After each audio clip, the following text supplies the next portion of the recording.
Part 184. The Pentium Era, South to North. Author, Mei-Shi Niang. Chapter 1832. Before it was time for dinner, everyone from the east, west, north, and south had arrived.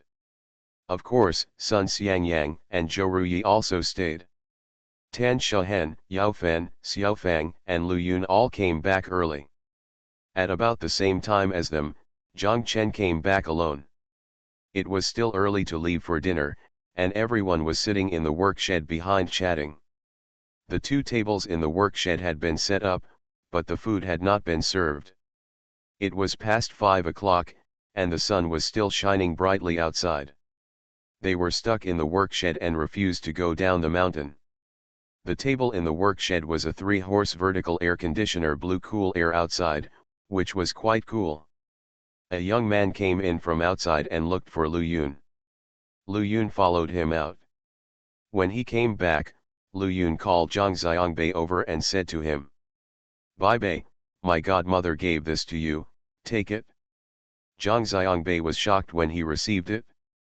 He saw it was an Audi R8 car key.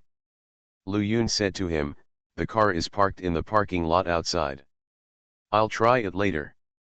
Zhang Xiangbei said quickly, "Godmother, I have a car. What you have is yours. It was given to you by your godmother. If you don't accept it, your godmother will be angry," Lu Yun said. Zhang Chen and Xiaofang were surprised when they saw it. Zhang Chen and Lu Yun said, "Child, don't give him such a valuable thing. It's nothing more valuable, it's just a car," Lu Yun said. "Besides, I'm giving it to my godson, not to you." Xiaofang said from the side, "Sister Lu Yun, Bei can't use such a good car. Why can't it be used?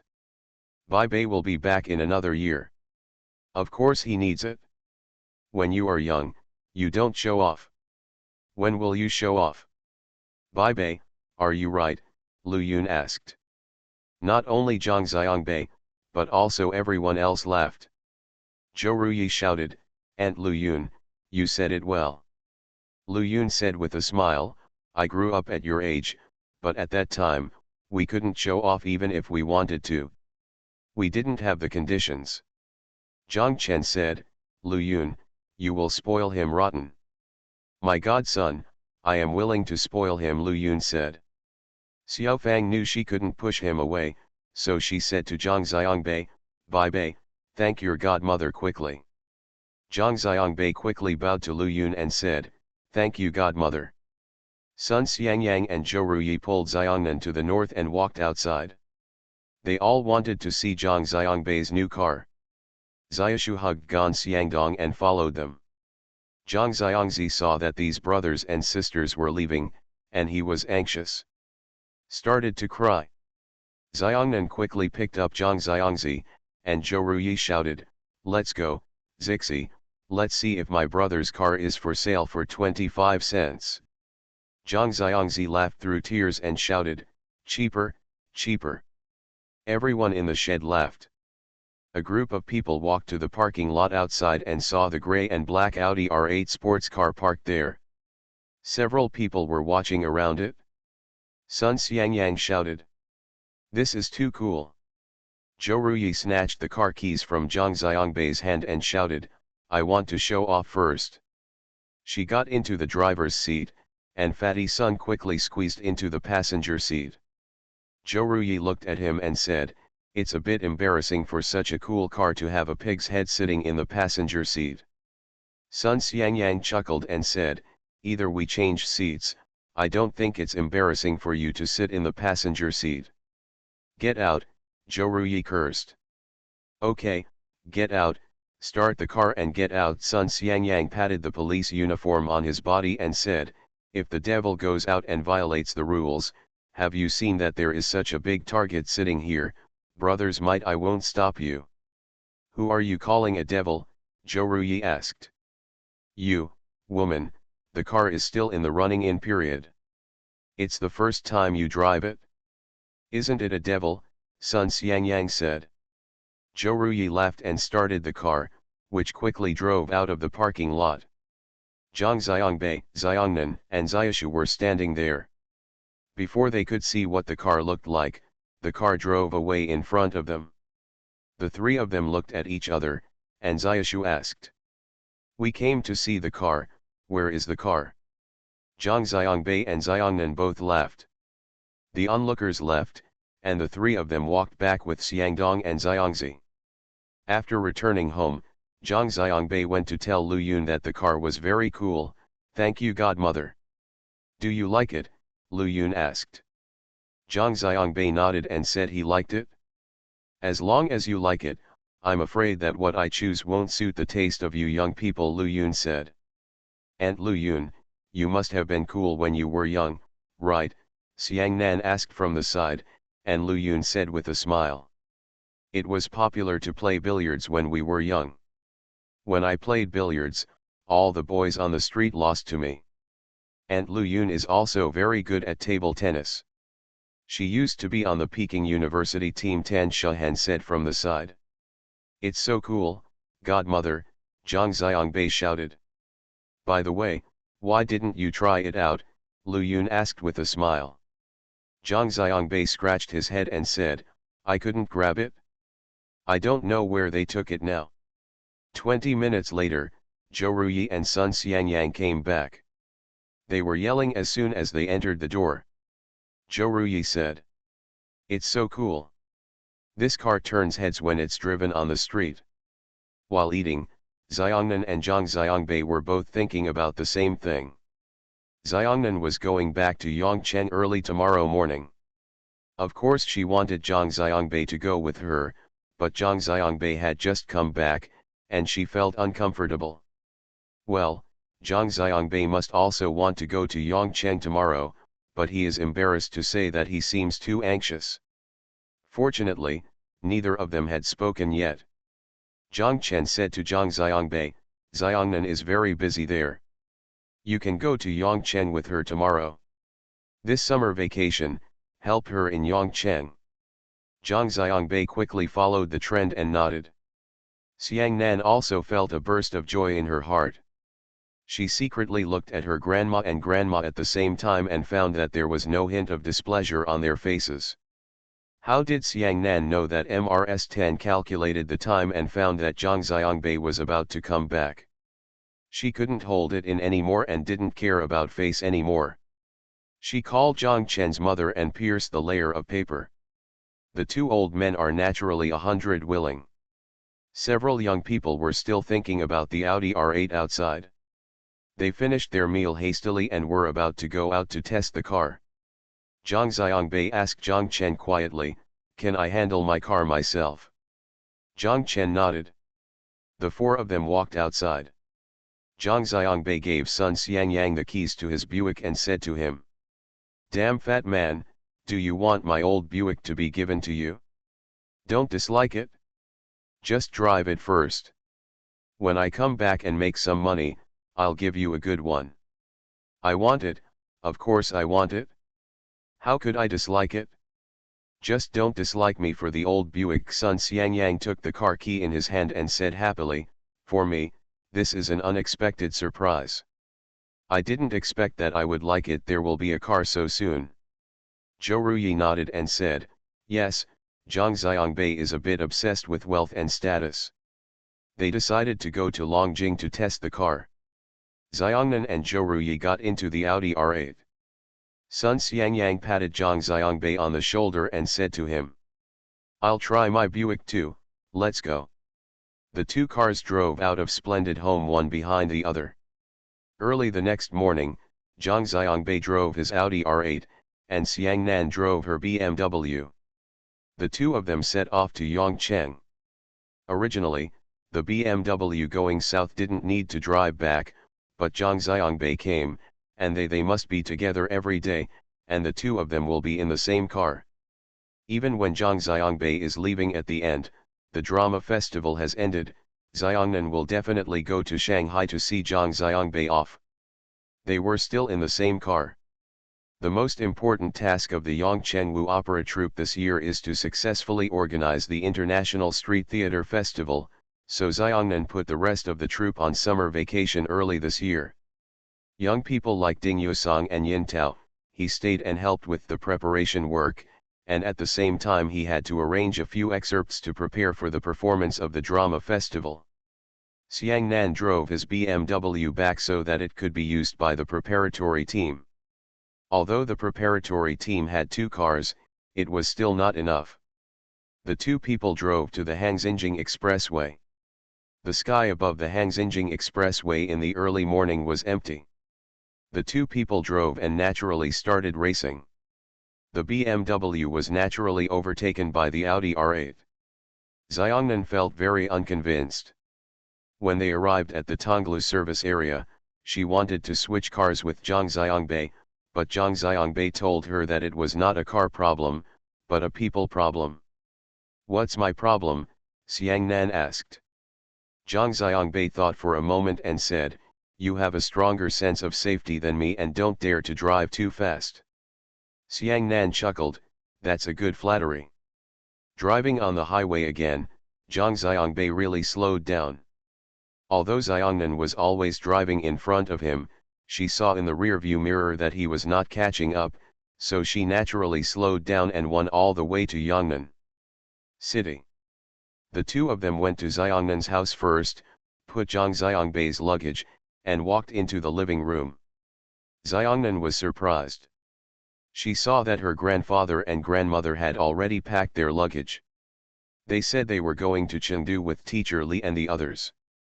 There is Josegu tourism. Xiangnan was confused and said, "How come you didn't say you were going to travel when I left yesterday, but you are thinking of going out today?" Mrs. Tan smiled and said, "I didn't know that Bai Bei was coming yesterday.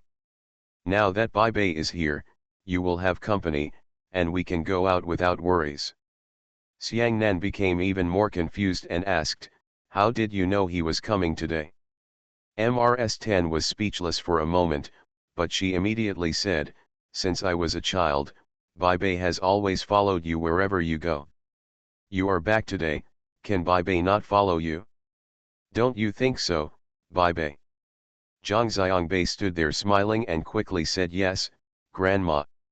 In fact, it was Zhang Xiangbei's grandma who called Mrs. Tan last night and told Mrs. Tan that Xiangnan and Xiangbei were coming today.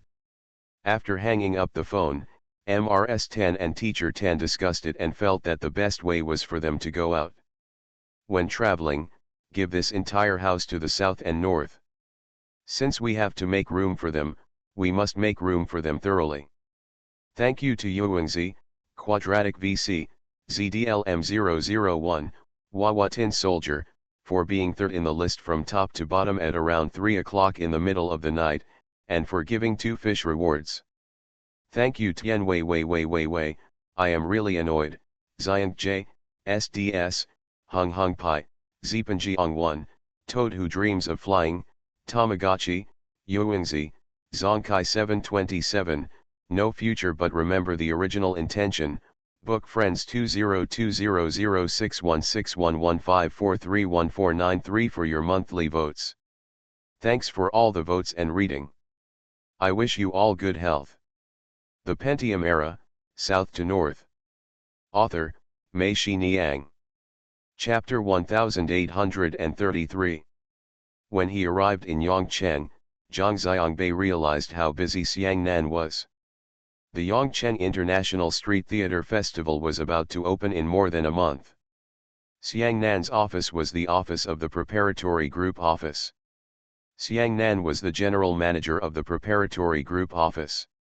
Although there is also a director Ding Begu above the deputy director, above Ding Begu, there are also a bunch of directors, deputy directors and team members of the preparatory team. But these are the king's flags erected on the top of the city. They just hunt in the wind and ignore the actual affairs. The only one who really organizes everyone to do things is Xiangnan, which is the weekly preparatory group meeting. Problems that need help from above are solved. It also needs to be brought up first from Xiangnan. There is a large office diagonally across from Xiangnan's office, where people from the propaganda department of the Municipal Party Committee, the Cyberspace Administration of China, the Municipal Public Security Bureau, the Municipal Culture, Tourism, and Sports Bureau, the Municipal Education Bureau, the Municipal Commerce Bureau, the Municipal Urban Management Bureau, and the Municipal Market Supervision Bureau are seated. Bureau, Municipal Transportation Bureau, Municipal Health Bureau, Municipal Federation of Trade Unions, Municipal Women's Federation, Municipal Youth League Committee, Municipal Federation of Literary and Art Circles and other units. These people actually functioned as liaison officers and had no decision-making power. Xiang Nan told them that they had to go back and report on matters involving that department, and then they would reply to Xiang Nan after the unit leaders studied it. The city transferred personnel from various departments to form this preparatory group office. The original intention was to improve work efficiency, but in fact Xiangnan felt that the work efficiency was lower than before. The reason is very simple. Although these people are sitting here, they are not here. It is a temporary unit, and Xiangnan, the executive deputy director of this office, has no actual control over them. For these civil servants, who would take the leader of a theater troupe seriously, they basically don't have to report to Xiangnan when they come and go. If they report, they say it's their own unit. If there is any emergency, Xiangnan doesn't know. There is no way to verify. The most annoying thing is that there are people from these departments here. If anything happens to Xiangnan, it is better to just pick up the phone, bypass them, and call the leaders of their units. Even from a polite point of view, you must respect them and pass the call. As soon as they passed, a lot of things were delayed. Xiang Nan has no choice. If they want to be clay Buddhas, let them provide themselves with a cup of tea and a cigarette every day. Xiang Nan can only make use of what he can really control, the young people in the troupe. In this way, many things that should not be their business have become their business. For example, the management and training of volunteers should have been a matter of the Youth League Municipal Committee, but now it is Yin Tao who is in charge and Xiang Nan is making decisions, while the Youth League Municipal Committee is watching from the sidelines. However, in their monthly work summary, organizing and training volunteers for the Yongcheng International Street Theater Festival all appear in their work achievements. It's not that Xiang Nan wants to do this, but there is really no other way. This one-month drama festival has more than 300 art groups from all over the world and more than 60 domestic art groups signed up to participate. Thousands of volunteers are needed. These volunteers are basically registered online. They are foreign language majors from universities across the country, and there are students of various languages. They will be responsible for serving as translators for overseas art groups and also serving as liaison officers. There also needs to be a huge number of volunteers to maintain order and provide services. A drama festival cannot leave all these tasks to the police. Without so many police forces, such an atmosphere would not be suitable for a drama festival. These thousands of volunteers need to be trained in advance. First, let them understand all aspects of Yongcheng and this drama festival. Second, they also need to be trained in drama knowledge. Most of these volunteers are language learners. Those who do not study art have no knowledge in this area. Without training, they will have no way to communicate with art groups. Thirdly, they must be trained in politeness and etiquette, and understand the customs and habits of the countries they serve. Volunteers present the image of Chinese youth in front of these foreign art groups. This is what league organizations at all levels have repeatedly emphasized. Point. Volunteers came from all over the country to report one after another. After arriving in Yongcheng, they immediately had to arrange food and accommodation. They were waiting here. People from the Youth League Municipal Committee went back to report and called to say that they had no funds for this. It took several leaders to decide after discussion. The most annoying thing was that one of the deputy secretaries went to Hangzhou for a meeting and had to wait for him to come back. Damn it, a dozen volunteers are sitting here without even eating, waiting for your leader to come back. Xiang Nan was a little annoyed, so she asked Yin Tao to take her there and arrange for them to stay. What should I do with this fee? Yin Tao asked. Forget it, let's get out, Xiang Nan said. It turned out to be the case several times. The city did allocate a special fund for the drama festival, but this was a total package fee, and there was no special fee for volunteers, and the use of this money required Ding Begu's approval. Xiang Nan went to see Ding Begu specifically about volunteers. Ding Begu got angry when he heard this and cursed. Didn't you agree that the Youth League Committee is responsible? Why do you want us to pay for it? Xiangnan, don't worry about this. Just let the volunteers wander the streets hungry. Then we will see who gets slapped on the back. He escaped from Ding Begu's office as if he was running southward. Well, you gods will fight, and the little devils below us will suffer, leaving the volunteers hungry on the streets. In the end, these volunteers went back. Where will I find so many people? Xiang Nan sighed and called Zhang Chen. Zhang Chen told her to forget it. Asking these people to pay is harder than pulling their hair out. Let's pay for it. Xiang Nan, if the group doesn't have enough money, I'll call you as much as you need. Since someone has done the work and provided the money, everyone pretends not to know. Xiangnan still doesn't know whether the deputy secretary of the Youth League Municipal Committee has come back. As long as Ding Begu doesn't talk to him about money, he didn't care about the board or not, nor did he ask the volunteers how to arrange it. Thousands of volunteers spent a lot of money to eat, drink and sleep every day. In the end, Su Jianmei was so angry that she went home and yelled at Ding Begu. Do you all think that Xiang Nan is easy to bully? Do you think that our troop is easy to bully? We work hard and pay for money, and you all think that you are blind and can't see. Ding Begu brought this matter up at the preparatory group meeting on Friday. The secretary and the mayor felt that this volunteer matter was really a big deal. We had not considered it before, so they immediately allocated a special fund. Going to the Wu Opera Troupe, since you, the Youth League Committee, don't want to take the lead, you should cooperate with the troupe. What made Ding Begu feel aggrieved was that the funds had to come from him in the end, and no other funds were allocated. Is this one of them? There are countless others. Xiang Nan was tired of typing reports and waiting for instructions. She felt that it was better to ask her mother and Zhang Chen for money than to ask the boss for money, so she could only keep talking. A total of more than 400 art groups are coming. Although Yongcheng is a tourist city with many large and small hotels, it is only a county-level city after all. These art groups and volunteers alone can bring Yongcheng to the city. Hotels are full.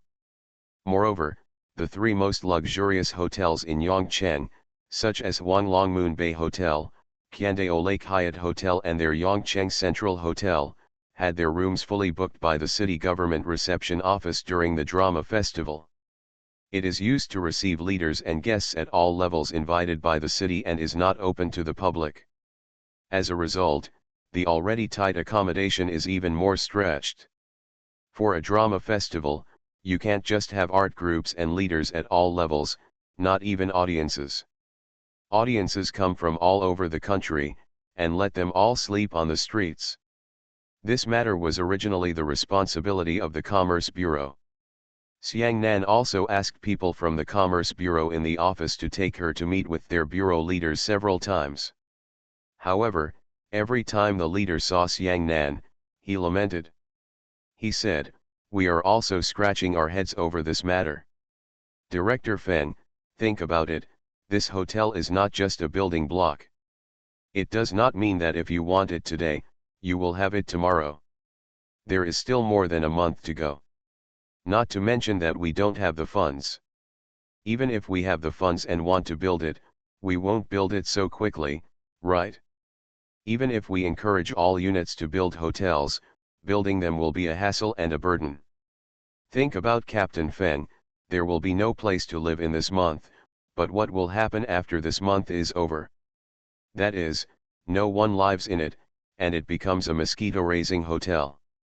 Which unit will be motivated? It is impossible to build a new one. We can only mobilize all the hotels in the city to tap their potential internally. For this work, we come and do it, okay, Director Feng? The words were very polite, but the problem was not solved. Xiang Nan knew that the so-called mobilization of all hotels in the city to tap their internal potential was nothing more than clearing out some utility rooms that were originally filled with debris and using them as guest rooms, and turning conference rooms into, if it is also used as a guest room, how many more rooms can be created in total? Xiang Nan worries about this every day, something that is not her responsibility. Later, Ding Yusong came up with a solution. He told Xiang Nan that the loan contract between us and the Western Zhejiang Technical School has not yet expired. A large part of the audience coming to the drama festival this time are college students, and they are very interested in the accommodation. The requirements are not that high, as long as it is cheap and has a place to live. We can convert the classrooms and dormitories of the Western Zhejiang Technical School into youth hostels. All we need to do is whitewash the walls and renovate the public toilets. It doesn't cost much.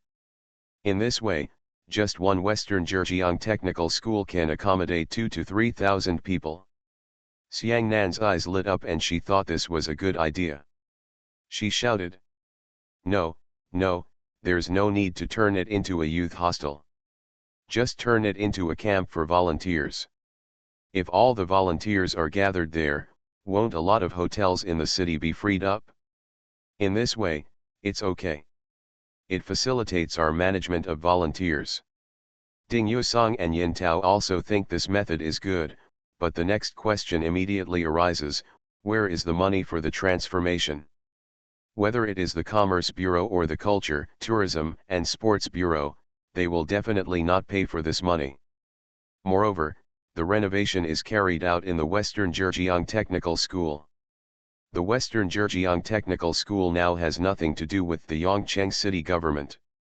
It is just that their troop has nothing to do with Hangzhou relationship with the City Electric Power Bureau. Xiang Nan looked at Ding Yusong and Yin Tao, and said with a sad face, "You won't ask me to call Mr. Zhang again, will you? I'm embarrassed to do this again and again." "It's okay, it's okay. The more you ask for it, the happier Mr. Zhang will be," Yin Tao comforted Xiang Nan. "Get out," Xiang Nan scolded her. "Thank you Yuengzi, for reading the book every day, and for the reward. Thank you for your monthly votes for UN11, Adam 326, Little Gatekeeper, Tamagotchi, Yunlong Frogfish, No Future, Just Remember the Original Intention, and The Chair in the World. Thanks for all the votes and reading.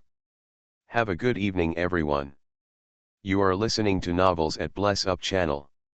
Wish you happiness and luck. Please subscribe to receive new novels. How do you feel about this novel? Please like and leave a comment. The Pentium Era, South to North.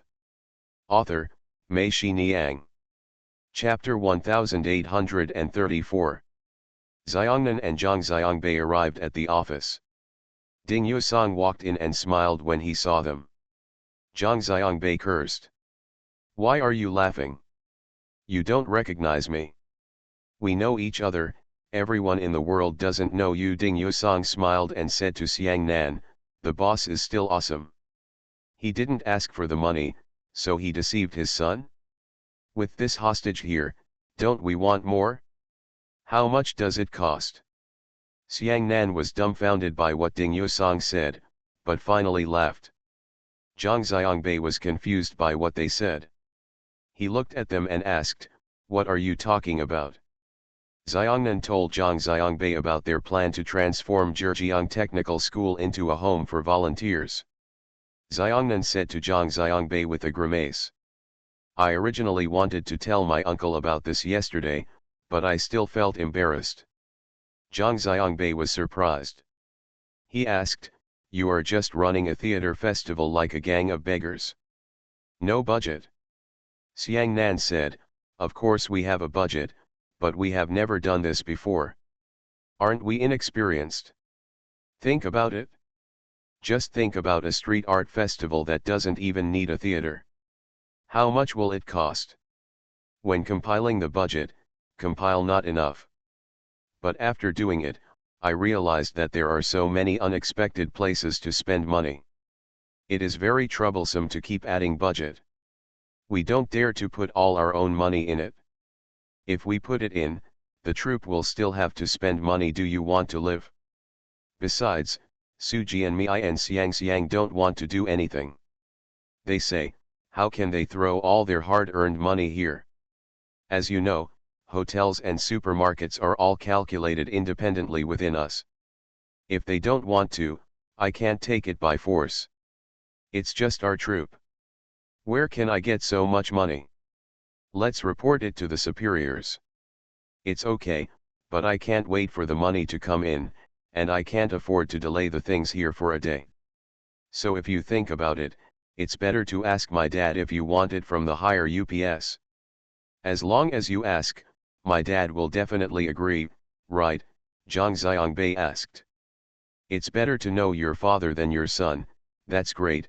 Ding Yusong raised his thumb. Xiang Nan was a little anxious. She said, let me beg Director Ding and those people. I might as well beg Uncle Zhang. No need to beg. Just talk to him. What if Uncle Zhang has no money? Zhang Xiangbei asked. Xiang Nan chuckled, I know your dad won't be without money. Besides, this drama festival was first proposed by your dad. He won't leave it alone. These are two different things. I mean, since there is such a big event, and the event itself has such a huge impact, why don't you use the event itself to make money? Zhang Xiangbei asked. How can this event make money? Xiang Nan said. Although some of the plays in the street theater festival are performed indoors, most of the performances are outdoors. There are no tickets and there is no way to charge them. Cultural Plaza and Zhang River Bien Park, how do you charge tickets? Besides, if you charge them, no one will come to see it. What the street theater festival wants is an atmosphere where everyone can watch at will. It's not just selling tickets that can collect money, there are many places where you can collect money, Zhang Xiangbei said. How do you accept it? Are you going to sell vegetables like you? Xiang Nan said angrily. You can also sell vegetables, Zhang Xiangbei said with a smile. Yongcheng Central Hotel has such a big sky garden. If you use that garden to grow vegetables, you can make a lot of money in a month. You, Zhang Xiangbei. Xiangnan was so angry that he yelled at Zhang Xiangbei. Zhang Xiangbei laughed. He remembered and asked Xiangnan, by the way, has the picture album from Aunt Tianlin been printed? No, I'm not in a hurry. The format is ready and they will print it in a few days, Xiangnan said angrily. She didn't know what Zhang Xiangbei meant by asking this now. Zhang Xiangbei picked up the phone and called Chu Tianlin. After a few words of greeting, Zhang Xiangbei and Chu Tianlin said, right now, funds are a bit difficult here in Xiangnan. Aunt Tianlin. Do you want sponsorship, Bai? Tell Aunt how much you want, Chu Tianlin interrupted him. No, Aunt Tianlin, I would like to adjust the design of the picture album and add 2 pages to it. Oh, it should be 4 pages. These 4 pages are used to introduce your company, and then this picture album will be yours. The company will help with printing for free, is that okay, Aunt Tianlin? Zhang Xiangbei said. Okay, Bai, this is for us to advertise, right? Chu Tianlin said with a smile. Auntie not only prints for free, but also sponsors 200,000 yuan, okay. No, Aunt Tianlin, as long as you help with free printing, you have already helped a lot, sponsorship is not needed. Thank you, Aunt Tianlin, Zhang Xiangbei said. Okay, Bai, if you need anything, just call Auntie, okay, Chu Tianlin said. Zhang Xiangbei quickly said okay, thank you Auntie Tianlin. Thank you, Aunt Tianlin. Xiang Nan leaned over and called out too. Putting down the phone, Zhang Xiangbei saw Ding Yusong and Xiang Nan looking at him. Zhang Xiangbei and Xiang Nan said, have you saved more than 400,000 yuan now? Can you embezzle this money? No, no, Zhang Xiangbei, you are really a genius, Xiang Nan shouted. Awesome, Ding Yusong said from the side, but he didn't understand anymore and asked, Zhang Xiangbei, they still want to sponsor 200,000 yuan, why don't you want to? Are you stupid? That's sponsorship. Zhang Xiangbei glared at Ding Yusong and cursed. That's face. My sister and I, if we ask Aunt Tianlin for 200,000 pocket money anytime, she will give it to her right away. Do you understand? This is selling our two faces, not a business behavior. If this face can be sold, not to mention other things, I will call my godmother, call Uncle Wu Zayawai, call Aunt Chuan, and I can get millions of sponsorships at will. But can we do this? No. Before Ding Yusong could answer, Xiang Nan said, this is not sponsorship, but begging. I can't afford to lose face like this. But didn't you ask them to save the printing fee, so you don't want this? Ding Yusong asked. He advertised a picture album with 120,000 copies in several languages. This picture album can be sent to all parts of the world. The most important thing is that all the media who come to interview will have a copy of it, as well as the leaders who were invited to attend. When everyone can see their modern printing company in the album, do you think this is an exchange? For this batch of picture albums, we calculate that the printing cost here is more than 400,000.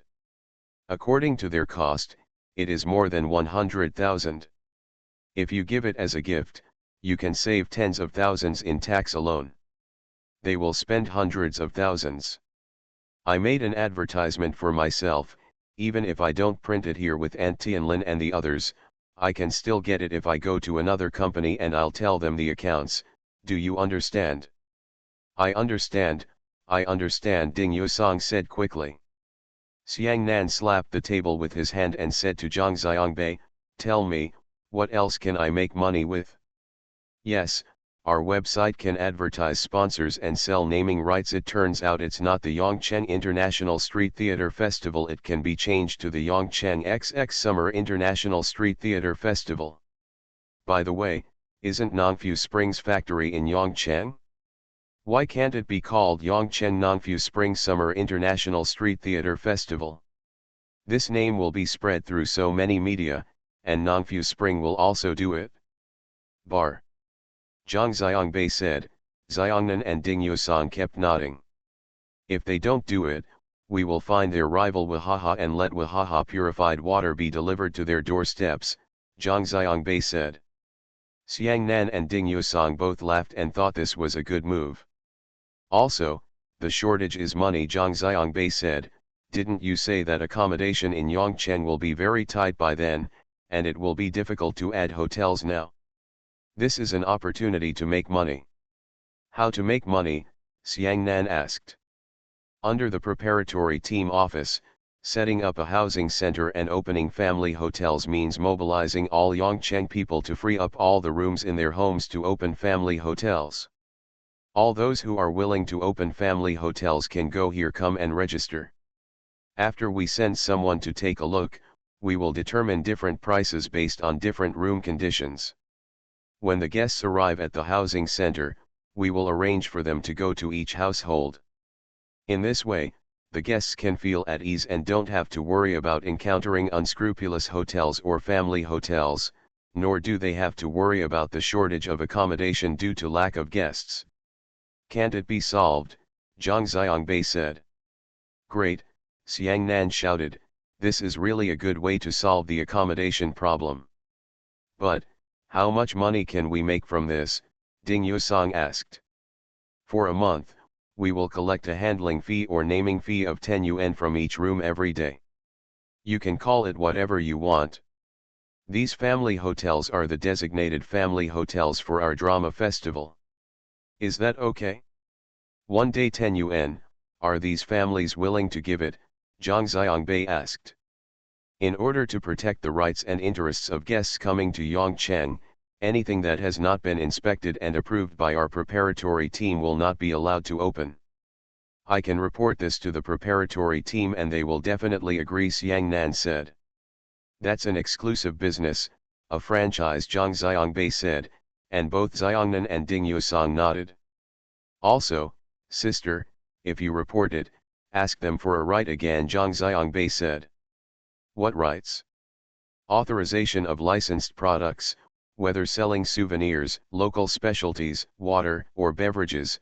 The Theater Festival Preparatory Group can authorize these manufacturers to have them put the name of the Theater Festival franchise on the outer packaging, and we can charge a licensing fee. Also, during the Theater Festival, all roadside and cross-street advertising rights in Yongcheng will be transferred to us. This will not only facilitate the unified management of outdoor advertising during the Theater Festival, but also increase our income. When Zhang Xiangbei was talking, Xiangnan stared at him. When he finished, Xiangnan flicked the pen in his hand and said, Zhang Xiangbei, I have decided. What to decide? Zhang Xiangbei asked. I decided to set up a guarantee group under our preparatory group office. You will be the leader of this group with one purpose, to do everything possible to make us money and ensure that our drama festival can proceed normally and successfully, Xiang Nan said. Ding Yusong laughed, that's right, don't let him go. Don't worry, he won't dare to leave even if you let him go, Xiang Nan blurted out. What's going on? Ding Yusong looked at Zhang Xiangbei and then at Xiangnan and asked. Xiangnan realized she had made a mistake and blushed. She quickly stood up and said to Zhang Xiangbei. Let's go. Where to go? Report to Vice Mayor Sun Jin. Do you need the consent of the city government for the monopoly on family hotels and outdoor advertising rights you mentioned? Xiang Nan said. I'm not going. I'm not from here. Let him accompany you, Zhang Xiangbei pointed at Ding Yusong. Go, I announced from the front. Zhang Xiangbei, you are already here, Xiangnan said. I can't explain these things clearly. How can he explain it clearly? You have to go. It's not like you don't want to go, knowing Vice Mayor Sun Jin. What are you afraid of? Ding Yusong lay down next to Zhang Xiangbei's ear and whispered to him, be good, if you obey me, you will have sweets to eat in the evening. Zhang Xiangbei stood up and Ding Yusong had already escaped with a smile. Thank you to the travelers Ye Buzan, Daekyong 1967, and the two fishes for the reward.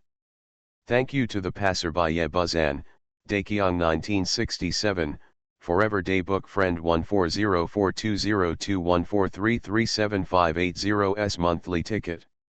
Thanks for all the votes and reading. I wish you all good health. The Pentium Era, South to North. Author, Mei Shi Niang. Chapter 1835. Xiangnan led Zhang Xiangbei to Sun Jin's office. Sun Jin was very happy to see Zhang Xiangbei. He came over and held Zhang Xiangbei's hand. He smiled and said to Zhang Xiangbei, Yale's top students, come back to us even in this mountainous valley, I still don't forget my roots. I like it. Zhang Xiangbei quickly bent his head slightly and said, hello, Aunt Sun Jin. Sun Jin invited the two of them to sit on the sofa and was about to ask his secretary to make tea for them. Xiang Nan was anxious to tell Sun Jin the purpose of their coming.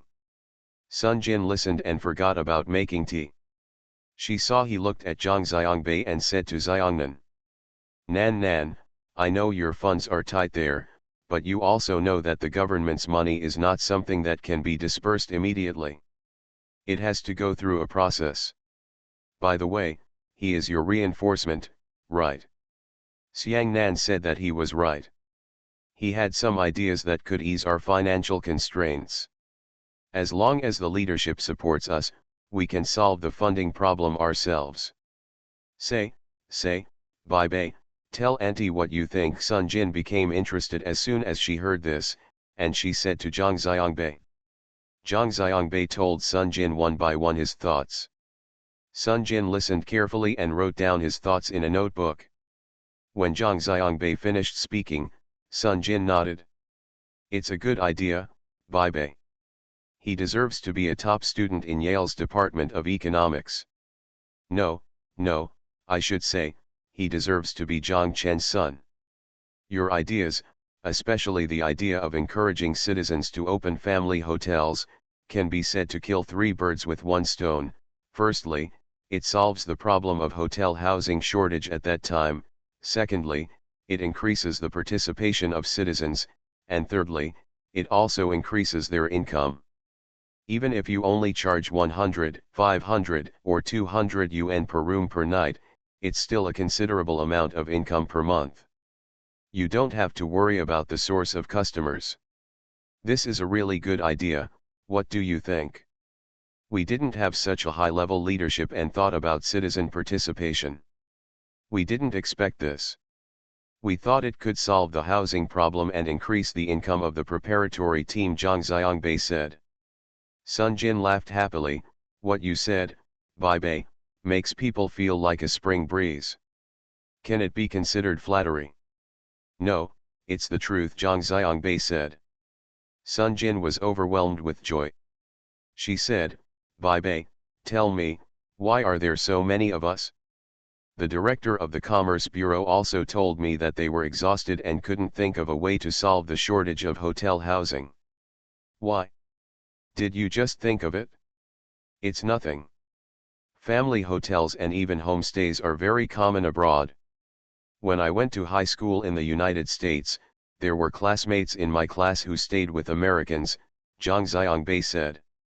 Sun Jin nodded. She closed the notebook and said to Xiang Nan. Nan, please wait here for a while. There is no need to wait for the preparatory group meeting to discuss these matters. I will report to the mayor now. Xiang Nan said yes, thank you Deputy Sunday. And Sun Jin. Sun Jin smiled, pointed at Xiang Nan with his finger. Xiang Nan made a face at her, and Sun Jin shouted outside the door. Xiao Zhao, Xiao Zhao. Her secretary Xiao Zhao ran in, and Sun Jin said to him, quickly pour tea for them too. I'll go to the boss's place and I'll be back in a minute. Sun Jin went out for 20 minutes and came back with a smile. She told Xiang Nan and Xiangbei that the mayor agreed to your suggestion. Nan, you can start preparations when you get back. Time waits for no one. At the same time, we will send you, please write up a report and send it to me. After the mayor and I sign it, we will ask the office to forward it to various departments for their full cooperation. Xiang Nan said, that's great, I didn't expect it to be so fast. Sun Jin smiled and said, why, you are seizing the day and night, and you don't allow us to step up and catch up.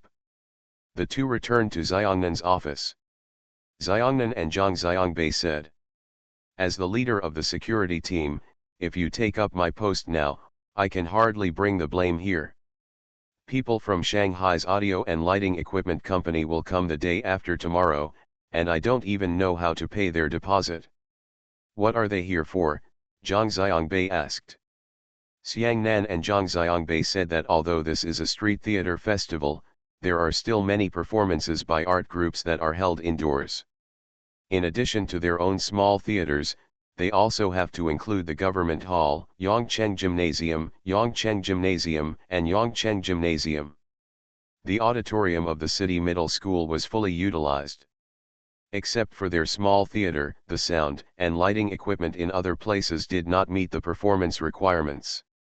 There are also open-air performances in the Cultural Square, Riverside Park, Moon Island, and New Square, all of which require audio equipment and lighting. With such a huge demand, it is definitely impossible to buy them. Ding Yusong's teacher helped introduce them to them. Xiang Nan found a company in Shanghai that was engaged in leasing audio equipment and stage lighting, and they planned to rent each other's equipment.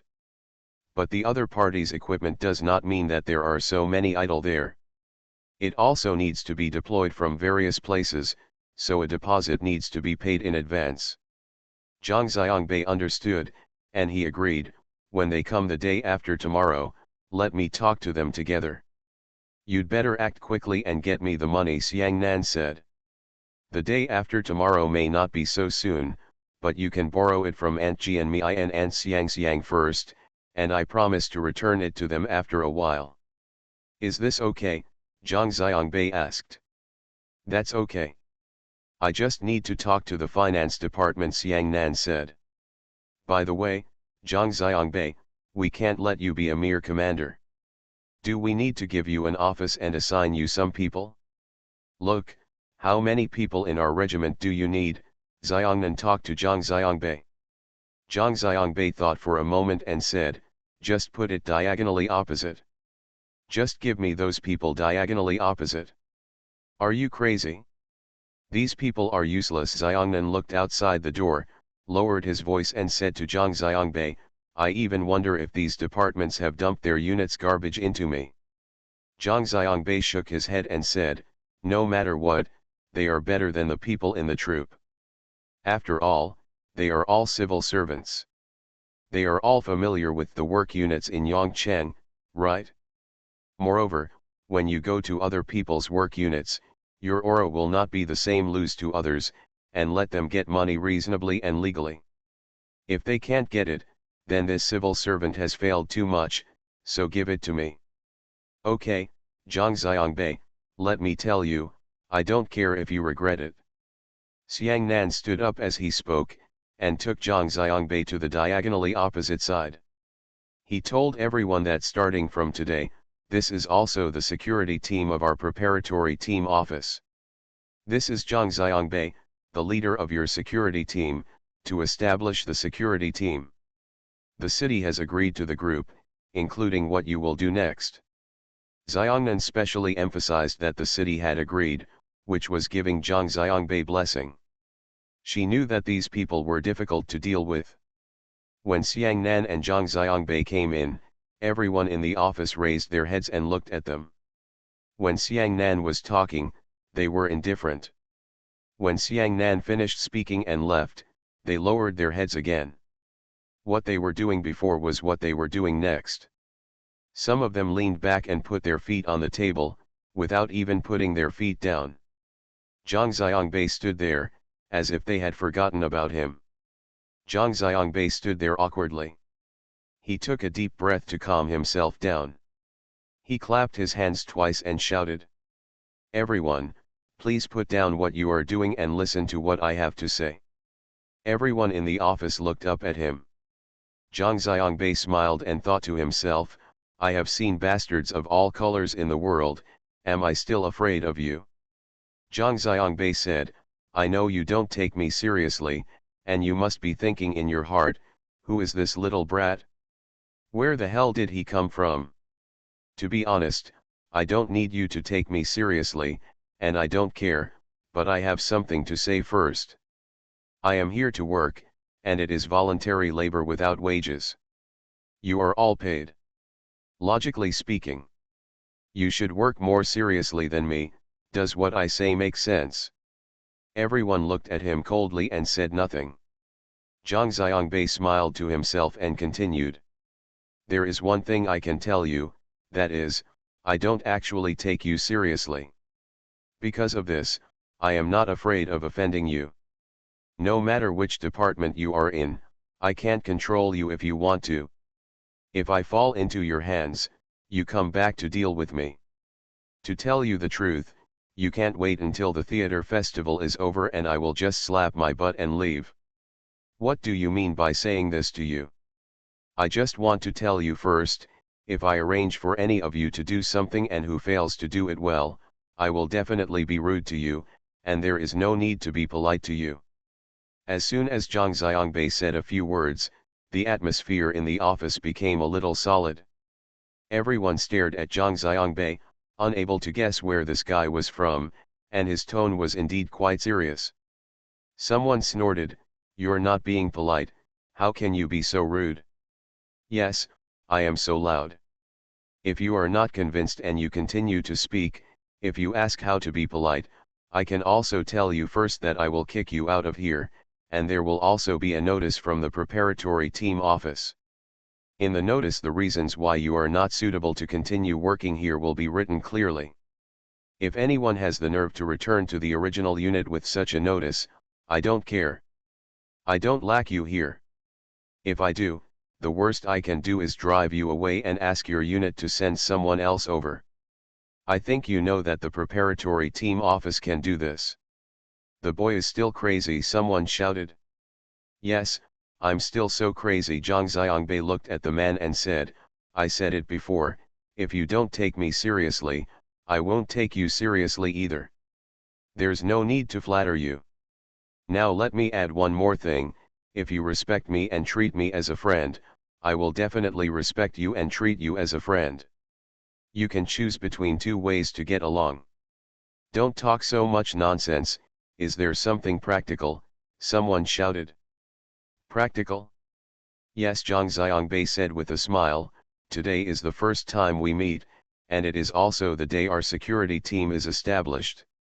I will treat everyone to dinner in the evening, and you choose the place. There is no upper limit on the budget. You have to organize it. You can punish me tonight and find a way to make me poor.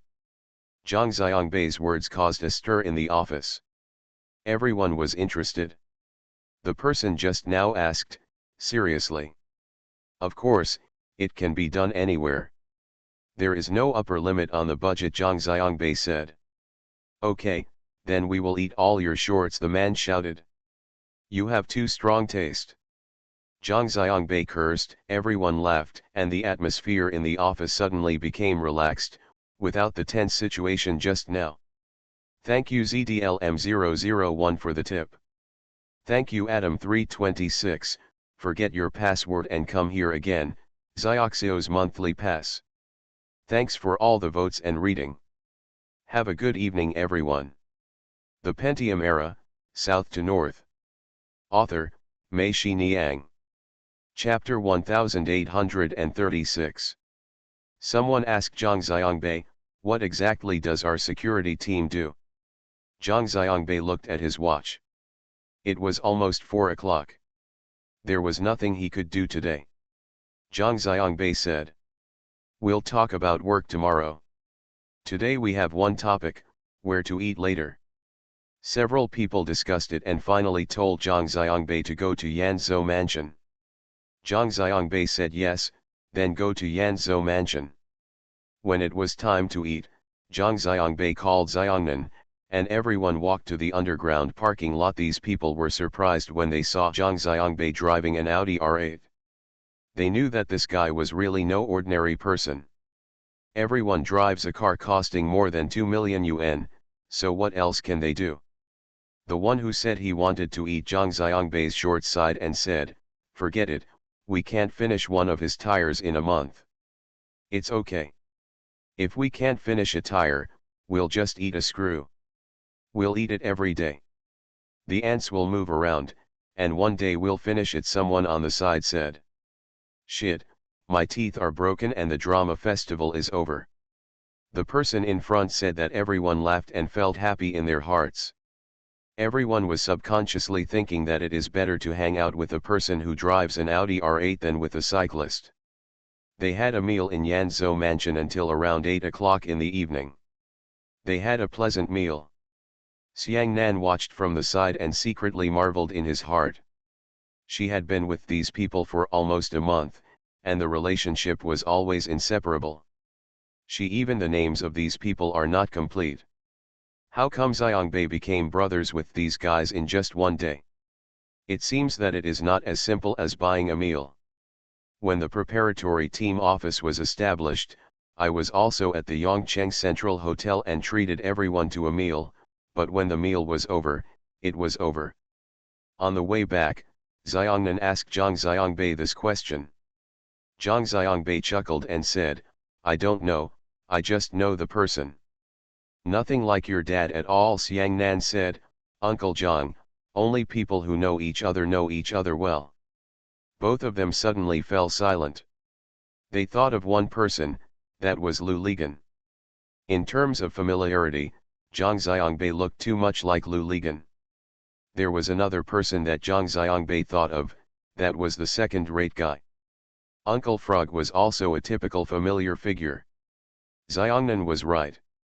Zhang Xiangbei felt that he looked like a second-rate guy and Lu Ligan, but he didn't look like Zhang Chen at all. Maybe it's because I spent too much time with them when I was a child. Maybe it was forced, Zhang Xiangbei said. Forced? Who forced you? Xiang Nan asked curiously. When I first went to high school in the United States, I was the only Chinese in the whole school. Oh, I should say mainlanders. There were people from Hong Kong and Taiwan, but even we had barriers to communication. They felt that they were very stupid. Foreigners still look down on people from mainland China. They obviously know how to speak Chinese, but they just don't speak it in front of me. They feel that their English is better than mine. Americans are like that. Everyone needs to show off their own species. You have to show how capable you are. No one is interested in studying you. If you can't work hard to blend in with the crowd, no one will take care of you. Just be a lonely old man in school. I just have to work hard to integrate into them. This is true from high school to college. And Xiaofang also taught me this. She told me that only by integrating with them can you understand them better and even defeat them. Why do many Chinese people, after studying in the United States for several years, only know a few Chinese people in the end? It's for this reason. They are too shy. Coupled with cultural barriers, their tentacles stretch out and then shrink back immediately. When I came back, I felt that it would be better to stay together with a few Chinese people to keep warm. At that time, there were very few Chinese people in American schools, so I didn't think this would be possible. It was the same later when I was selling vegetables. If you couldn't sell them, the vegetables would rot in the ground. Although it didn't matter if the vegetables rotted in the ground, no one would scold me. I was just growing it for fun, but if I can't live with it, I think my grandpa and grandpa will scold me. Do you remember that since we were young, we can do anything, but we can't leave food on the table or drop it on the table? Xiang Nan nodded, and she remembered that her grandma and grandpa had been really strict with them on this point since she was a child, which objectively made them eat well. Later, when Xiangnan went to university in Beijing, she saw many of her classmates eating in the cafeteria. Before they finished their meals, there was a mess in front of them. Xiangnan was shocked, and she felt very sorry for such classmates. Disgust seems to be a natural repulsion. Every time she finished her meal, the dining table was clean, as if no one had sat here and eaten. The other classmates were very surprised. Some people realized it and secretly imitated her. Xiangnan felt that Zhang Xiangbei, it will definitely be like this. If the vegetables rot in the ground, I will feel pain in my heart, I will not be able to sleep well, and I will not be able to attend classes well. In places like the United States, there are no vegetable markets. You can sell them there. After thinking about it, I can only sell them for those restaurants. It is very difficult to work as a chef in a restaurant. So every time, I have to do some reconnaissance first to find out whether the chef or owner of this restaurant is white, black, Hispanic, Italian, Mexican or Indian. Once you have figured it out, think hard about what your classmates, or the blacks, Spanish, Italians, Mexicans, Indians, etc. you have come into contact with before are like. How should you deal with them, what should you say, and then go to them after thinking about it. I've dealt with chefs a lot, and I don't have to think about it anymore, and I don't need to scout in advance, because they are generally the same type of people. I know what to say when I go there. Once we have a good relationship, they will also help me introduce other restaurants. The cooks are from the same family, and they always have some kind of relationship with each other, so I started my vegetable selling business. Yes, Zhang Xiangnan said, it sounds like a history of blood and tears. It was true at first, but then it wasn't. Zhang Xiangbei said, later I felt that dealing with different people is actually a very interesting thing. It's like opening new windows in front of you. You get to know the world better. Xiangnan looked at Zhang Xiangbei, nodded and said, well, what you said matches your image of just carrying a backpack and running around in the East and West hemispheres. After saying that, both of them left. After chatting and laughing, they arrived home. The two people got off the car, parked the car, entered the elevator, and arrived at the door of the house. Xiang Nan took out the key and opened the door. The door was pitch dark. The two people, especially Xiang Nan, were stunned for a moment, and then thinking of it, my grandpa and grandma went on a trip, and I felt ecstatic. Today was such a busy day that they had forgotten about it. At this moment, they realized that the two of them seemed to have picked up a treasure. They were still complaining that it was too late to come back.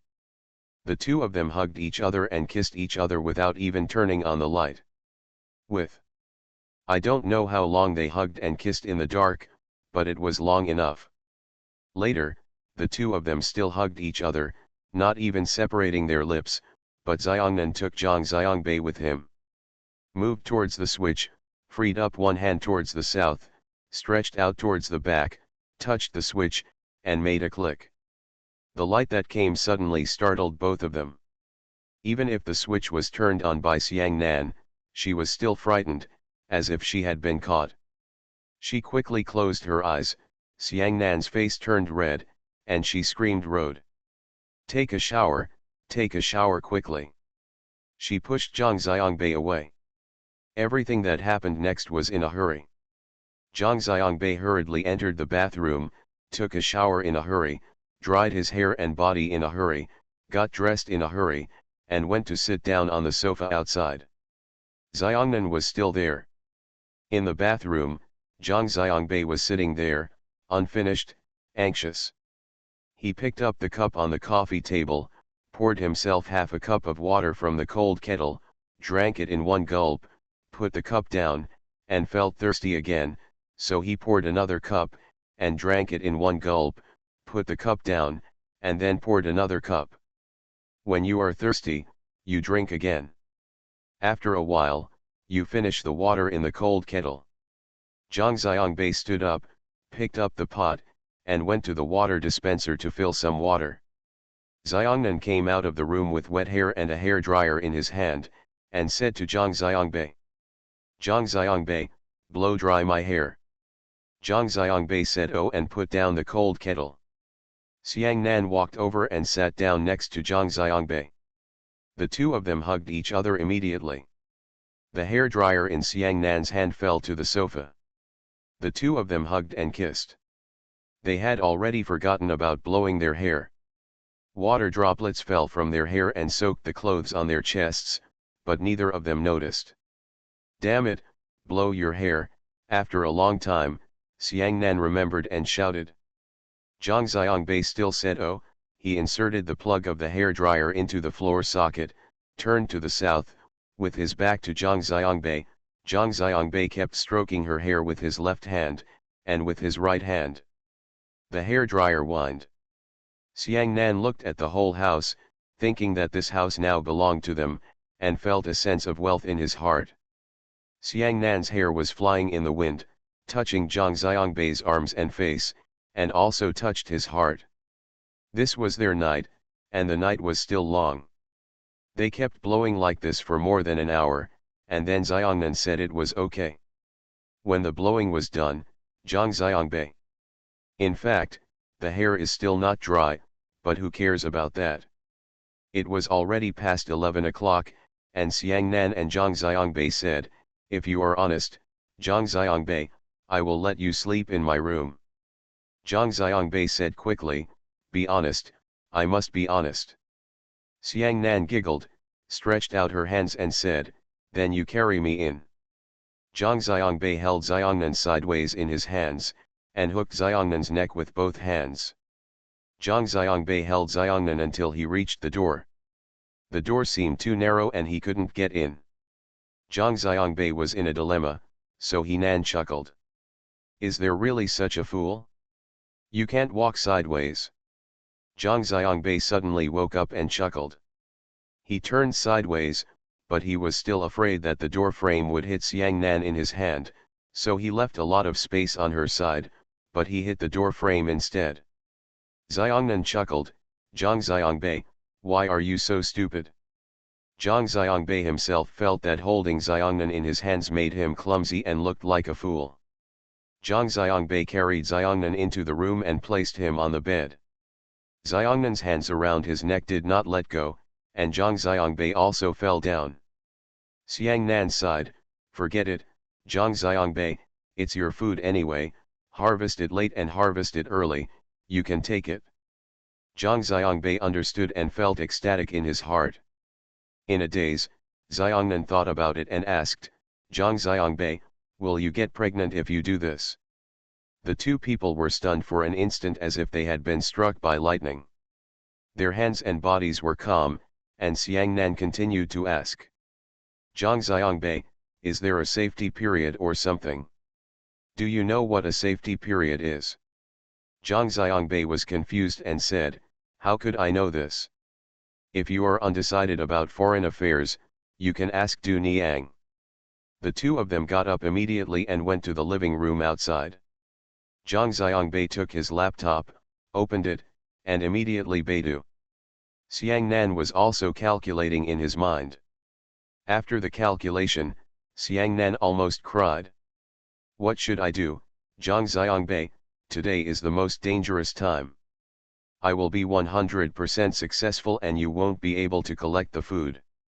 No matter what I do, I can only stop it." The two of them cuddled together and sat there, feeling miserable in their hearts.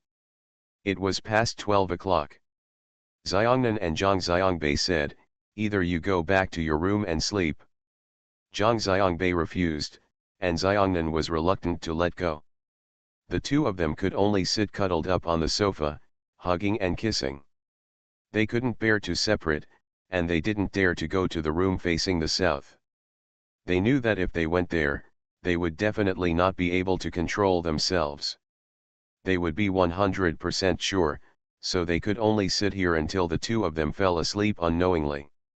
Thank you to Quadratic VC, Crab Without Insects, Zenki, Cup Guy API, and 2 Fish 1 Up and 1 Down for the rewards. Thank you Suyu Enian, Zhao 1017, Xiao Ao, Hydrogen Oxide Disinfection Knowledge Bureau, Adam 326, Happy Every Year, Naughty King, Yuan Wang, Zipanjiang 1, Yins Hirong, Inab, Sand Mood, Romantic Sakura Kinkin Book, Missing Only Remember the Original Intention in the Future, Li Rujin, Book Friends 201711081816199943, Yunlong Frogfish, SDS, Qian Dad, Tianwei Wise Monthly Ticket. Thanks for all the votes and reading. I wish you all good health. You are listening to Novels at Bless Up channel. Wish you happiness and luck. Please subscribe to receive new novels. How do you feel about this novel? Please like and leave a comment. The Pentium Era, South to North. Author, Mei Shi Niang. Chapter 1837.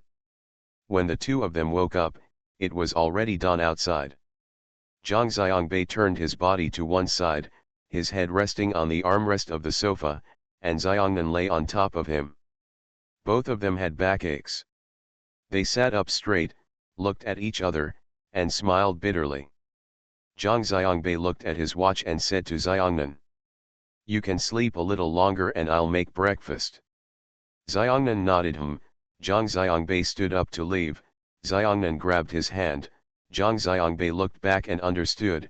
He bent down, kissed Xiangnan, and Xiangnan used his hand. He hooked his head, tangled his fingers in his hair, deliberately messed up his hair, and then said, "Okay, go ahead. You can sleep a little longer and I'll call you when breakfast is ready," Zhang Xiangbei said. Xiangnan still nodded. Zhang Xiangbei went to the kitchen, found milk, eggs and macaroni from the refrigerator, and turned on the gas stove.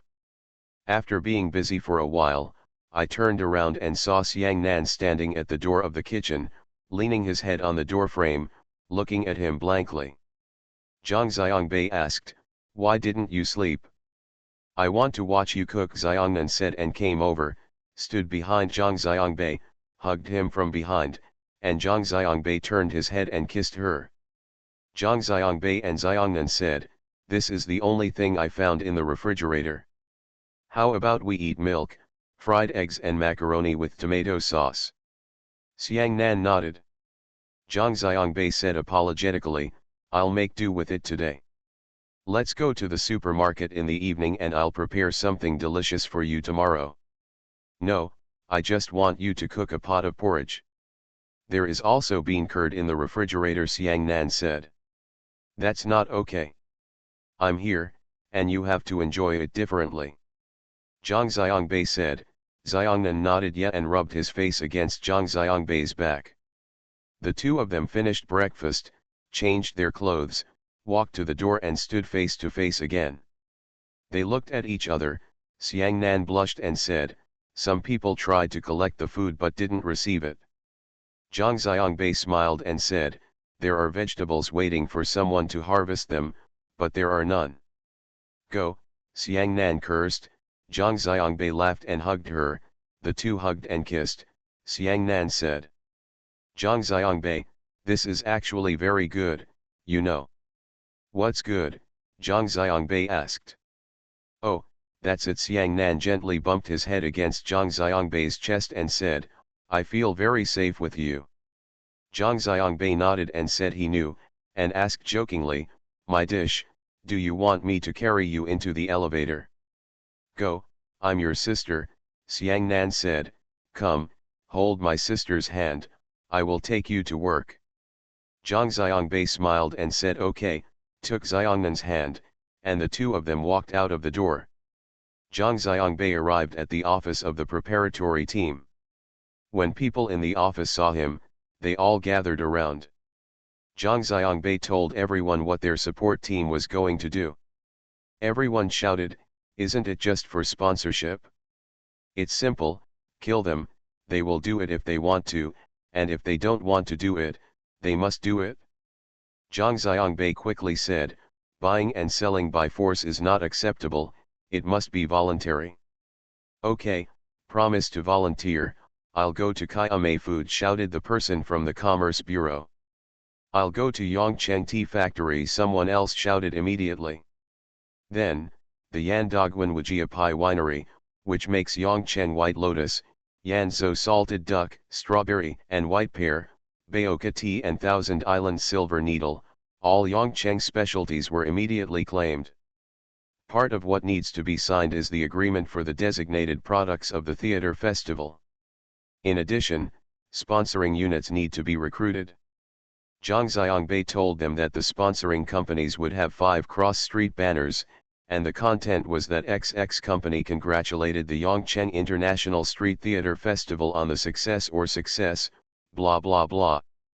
All outdoor billboards in Yongcheng, starting from the entrance to the city, have been requisitioned by the preparatory team during this month. They also have the task of advertising. Everyone took the task and went out. Zhang Xiangbei posted the advertisement solicitation for their website online, and soon someone came to contact him.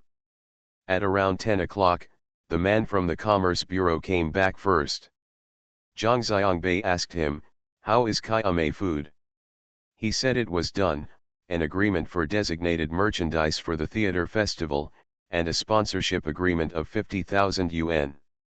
The boss would come back in the afternoon, and I would go over to sign it in the afternoon. "Great," Zhang Xiangbei said, "you are the first, and you have won the victory." "It's not a big deal," the man smiled and then asked Zhang Xiangbei, "Is there any reward for the first one?" "Yes, what do you want?" Zhang Xiangbei asked. The man chuckled, "Can I drive your Audi R8 to sign the agreement this afternoon?" Of course. Zhang Xiangbei took out his car keys and handed them to him. "Today is yours." "Really?" the man shouted, and Zhang Xiangbei said, "Really, if you still have an agreement to sign tomorrow, you will drive the car tomorrow, and the gas money will be mine." "Great, then I will definitely fight for it," the man shouted. Since then, this has become a routine in their security team, that is, a contract can drive the Audi R8 for a day. Later, there were too many contracts, and they shortened the day to half a day, but this half day is from work in the morning to get off work in the evening. Counting it as half a day, after get off work until the next morning, it counts as another half day. Everyone wants to spend a half day after get off work, but there is no other way, so the only solution is hammer, paper, scissors. Anyway, from that day until the end of the theater festival, Zhang Xiangbei never touched his Audi R8 again. However, no one came to him to reimburse him for gas tickets. If he couldn't even get this little gas, they will be civil servants for nothing. Often, Zhang Xiangbei would come to work in Xiangnan's car and see his car in the underground parking lot, but Zhang Xiangbei didn't even know who had the car key at that moment, so Xiangnan teased him. Do you have any regrets, Zhang Xiangbei? If you had come in your Buick, no one would want to steal your car. Fortunately, I drove this car here. I really want to thank my godmother. One car can stimulate everyone's enthusiasm. Don't you think it's a good deal? Zhang Xiangbei asked. I don't feel it. I just think it's very enjoyable to receive checks every day, Xiangnan chuckled. Anyway, Xiangnan feels that life is much more comfortable now. As the executive deputy director of the preparatory team office, she no longer has to worry about money, and she no longer calls Zhangchen to ask for support. The Yongchen International Street Theater Festival has become the Yongchen Nongfu Spring Summer International Street Theater Festival. Nongfu Spring sponsored 6.8 million, the Shanghai company came, Zhang Xiangbei participated in the negotiations, and finally they have become the sole designated company for the festival's sound and lighting equipment, and their advertisements will appear on the home page of the festival's website. Their company's name will also appear on the background of the main stage at the opening ceremony. In return, they agreed to charge only half the rental fee for sound and lighting equipment, and no deposit was required. After more than 2 weeks, even Zhang Chen felt strange. He called Xiangnan and asked, Xiangnan, where are you? Funds are not tight now. That's right, don't be nervous anymore, Uncle Xiangnan said with a smile. Why, has money been allocated from the higher authorities again? Zhang Chen asked. No, it's that Zhang Xiangbei. Zhang Xiangbei? What's his use? Can he print money? Zhang Chen asked puzzledly. Dad, my painting skills have improved greatly. Now I draw counterfeit money here every day. Zhang Xiangbei snatched the phone away and shouted into the phone. Xiangnan giggled on the side, and Zhang Xiangbei hung up the phone angrily. This Uncle Zhang of yours makes me so angry. He just looks down on people, Zhang said to Xiangbei and Xiangnan. Xiangnan giggled and his stomach hurt from laughing. Zhang Chen was stunned for a while holding the phone. He dialed Tan Shehen and asked, Tan Shehen, do you know what Xiangnan and Zhang Xiangbei are doing now? I don't know, what did they do? Tan Shehen asked. I know why I still ask you, Zhang Chen scolded. Tan Shehen scolded back, I don't know either, so I'm asking you, Zhang Chen, what do you mean? Bai Bei went to Yongcheng. I'm not worried that Nanan will fall into the tiger's mouth. Are you still worried about Bai Bei being eaten by Nanan? Really? That's unreasonable. Zhang Chen laughed, I wouldn't worry if he is eaten by Xiangnan. Get lost, Tan Shehen cursed and hung up the phone. After hanging up the phone, Tan Shehen remembered that her parents were traveling abroad, and there were only 2 people at home, Xiangnan and Zhang Xiangbei. These 2 people were at home, Tan Shehen was not worried about Xiangnan. She knew that if she wanted to eat, she would definitely be Zhang Xiangbei was eaten by Xiangnan. You deserve it if you eat it, Tan Shehen cursed and laughed herself. She wanted to pick up the phone and tell Zhang Chen about this and make him angry again. After thinking about it, she let it go. They should take matters into their own hands and the adults would be better off getting lost. On Friday evening, Sun Xiangyang and Zhou Ruyi drove to Yongcheng. The 2 rushed into Xiangnan's office. Zhou Ruyi happily told Xiangnan that they could stay here for 2 days. Xiang Nan said yes, but secretly complained in her heart. She didn't tell Zhou Ruyi about her grandparents' trip. If she did, this guy would definitely go home with her.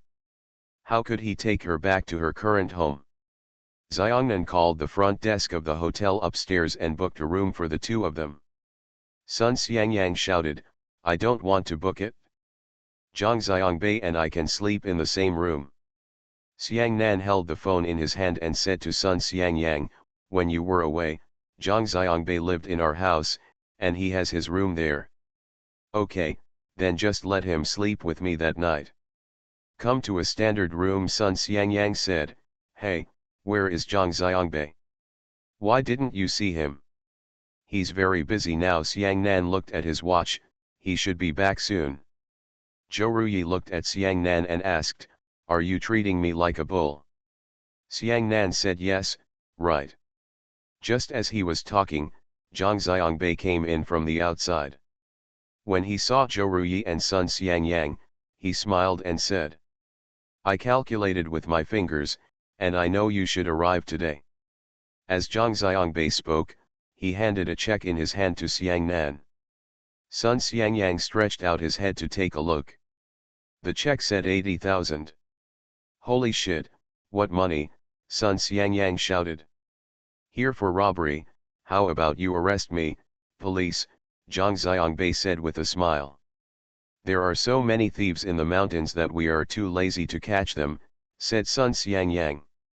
"Thanks for the tip from Don't Take It Too Seriously and ZDLM001. Thank you to Romantic Sakura for your monthly tickets for Kinchuanchu, Tixi, Tamagotchi, and SDS. Thanks for all the votes and reading. Have a good evening everyone." The Pentium Era, South to North. Author, Mei Shi Niang. Chapter 1838. Zhou Ruyi and Sun Xiangyang arrived at Xiangnan. Zhou Ruyi sat down opposite Xiangnan and almost cried when she looked at Xiangnan. She said to Xiangnan, "You didn't save me. I was almost moldy in that shabby museum.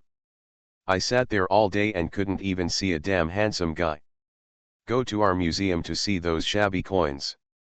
They all have row-headed eyes. I wonder if they are all grave robbers who came to our place to learn business. No normal person would like to look at those things covered with green hair." The other people laughed, and Sun Xiangyang and Zhou Ruyi said, it's okay. Anyway, I'm not far from your place. I can visit you every day. Go away, you have a pig head, you might as well look at those deer heads and rat eyes," Zhou Ruyi scolded. After scolding, Zhou Ruyi sighed and said, "Xiangnan, if you had taken me in, I would have been able to work in such a high-end building." "I don't dare," Xiangnan said, "I'm afraid your mother will chase me with a feather duster." "It's really unfair," Zhou Ruyi sighed again. "Xiangnan, why don't you want to go to an ordinary university? Just go to the film school. If you go to the film school and you can't get into it, you can come back. You can do whatever you want." "Okay, damn it, I don't even want to go to that museum. Is there any justice?" "Stop being pretentious, you don't want to go to the museum, but no matter how many people want to enter, they can't." "Is this justified?" Xiangnan cursed, and Zhou Ruyi rolled her eyes at her. Ding Yusong and Yin Tao walked in from outside. Zhou Ruyi patted the table and shouted, "You two, do your noses have to be so long?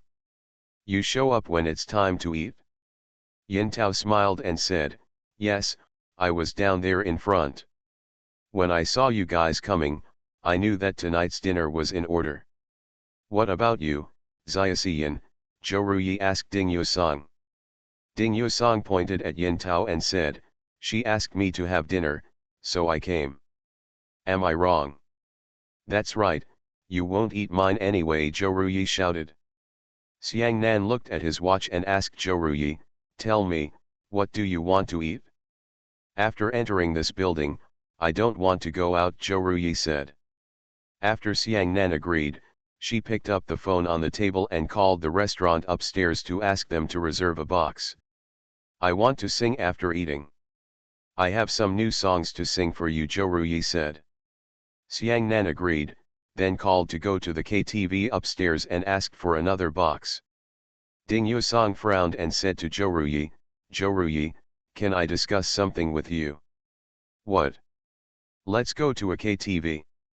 Can you just drink and play dice without singing? Ding Yusong said. My poor 80-year-old mother is still waiting for me to get married and have children. That singing voice of yours can be sterilized. Everyone couldn't help laughing and laughed together. Zhou Ruyi's face turned red. She glared at Ding Yusong and cursed. What the hell are you doing? Your mother is over 80 years old, and you were born when she was 60? Is your mother an old gangster? As she said that, Zhou Ruyi herself laughed.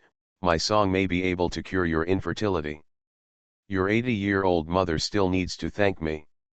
Ding Yusong was snatched away by Zhou Ruyi and was speechless for a moment, while the others felt their stomachs hurt from laughing. After dinner, everyone went to KTV to sing. When Zhou Ruyi was singing, Ding Yusong deliberately stuffed 2 tissues into his ears in order to annoy her, and let the extra tissues hang from the auricles, like 2 rabbit ears. Ding Yusong was like this. Zhou Ruyi held a microphone in her hand and deliberately came close to his ear and shouted loudly. Ding Yusong wanted to escape, but Zhou Ruyi hugged his neck to prevent him from escaping. He still wanted to struggle. Zhou Ruyi shouted into the microphone. Damn fat man, help me catch him. Sun Xiangyang pinned Ding Yusong to the sofa. Zhou Ruyi not only yelled in his ears, but also tore the tissue out of his ears. Ding Yusong quickly shouted to Sun Xiangyang. Police, police, I want to call the police. The police are off duty, Zhou Ruyi shouted. Zhang Xiangbei, Xiangnan, and Yin Tao sat there laughing. The lights in the KTV were dark.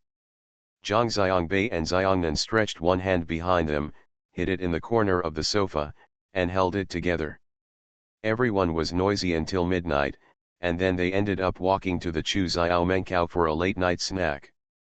The Chu Xiao Menkao was only a few hundred meters away from the center of Yongcheng, on this street. On the streets of the small town, there were almost no people or cars in the middle of the night. The thick branches and leaves of the French plane trees above our heads came together from both sides, covering the street lights in the leaves. The whole street looked dim. Looking up, you could see the trees 10 meters away. A few meters away, there is a green crystal hole, where the street lamp illuminates the leaves transparently. They walked to the small gate of the district. Different from the silence on the street, the place was full of people and extremely lively.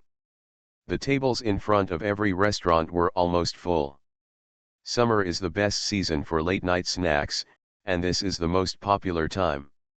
The best time. A familiar shop owner saw them. The table in front of her shop was already full of people. The boss called Sohan, wait a minute. The boss didn't know what Xiang Nan's name was, but after seeing her in the Legend of White Snake, he called her by Sohan. To express intimacy, he deliberately removed the word white. This made Xiang Nan feel like he and Tan Shahan were sisters every time he heard it. The boss asked the waiter to move a table out of the shop. The open space in front of the door was already full, so he simply placed the table on the street. There were no cars on the street now anyway. Even if there were cars, that half of the street would be enough for them. Everyone sat down and started ordering dishes.